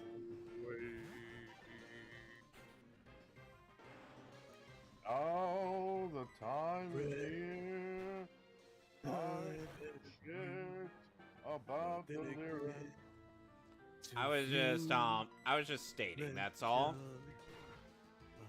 So I apologize if I'm, No, you're fine. Without exception, to think I did all that. I traveled each and every highway, but much more than this, I did it my way. Yes, there were times, I'm sure you knew, when I bit off more than I could chew. But through it all, when there was doubt, I ate it up and spit it out. The record shows I took the blows and did it my way.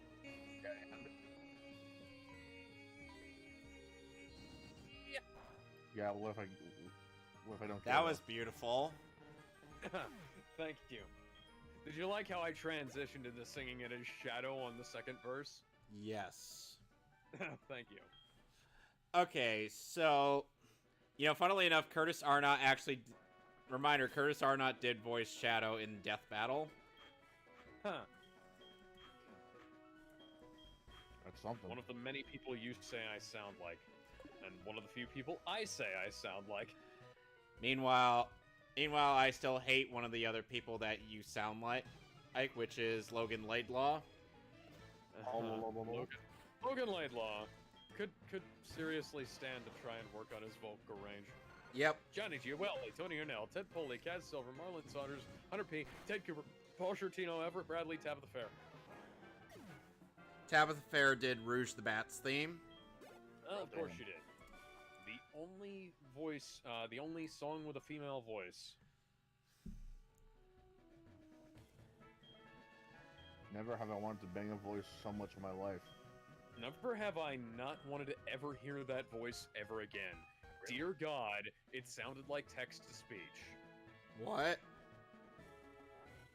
Rouge's lines towards the end of this game sounded like text-to-speech. Well, Alex, here's the thing. Lady Manila voices Rouge the Bat in only one more game, and then it's off to Karen Manuel, who is arguably worse. Yeah. But... And here's the thing, Alex. There is another Karen that voiced Rouge that is objectively the best Rouge voice. Objectively? Yes. Follow. God, I can't stand to listen to this version of the song. It's so compressed. Here's the... And... Like Johnny triple layered the vocal track on this song, so it's really... It sounds really good when you listen to the lossless version from the CD. But in the game, it just sounds like shit. And you know what? This doesn't have any excuse because this is the HD version, and this version weighs... Hang on, I have to check. 4 gigabytes. And it still looks like shit.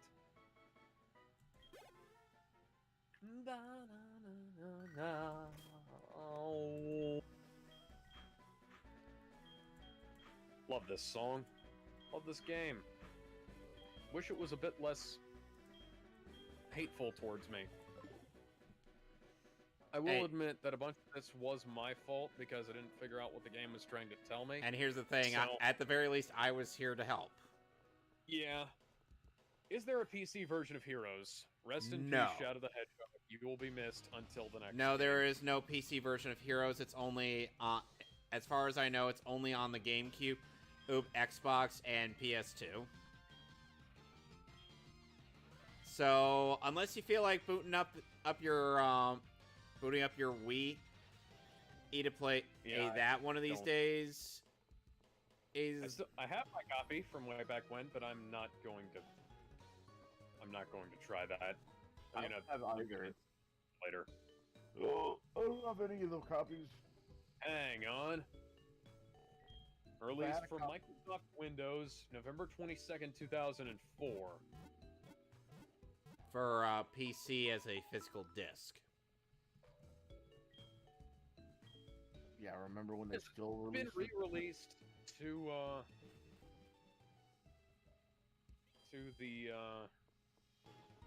to Steam.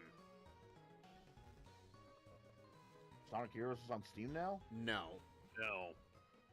Safe Disk DRM on the PC version. Gonna have to use the DRM free version if I want to use that. 4:3 resolutions only. Boo. Multi-monitor? No. Boo. Ultra widescreen? No. I don't care about that. 4K UHD supports 4:3 only. FOV, windowed mode, borderless input, widescreen resolution, cat 30 FPS. Wonderful.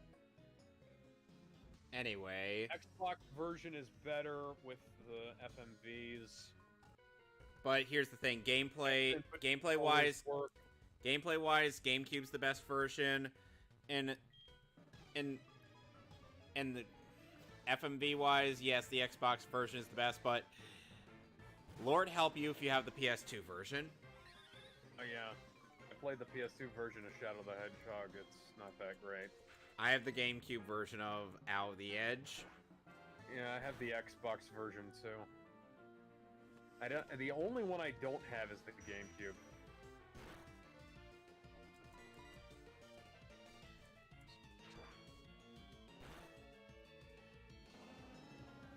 There you go.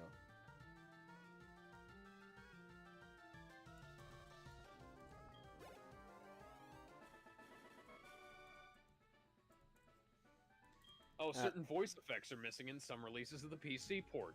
Right, so you have to use a mod for that. You have to use a mod for the missing explosion effects. You have to use a mod for the fucking leadership crown. You have to use a mod for the mod for the mod for the mod. I'm gonna emulate this. Anyways, I will see you guys. We'll see you guys on Friday for our Death battle. Yep.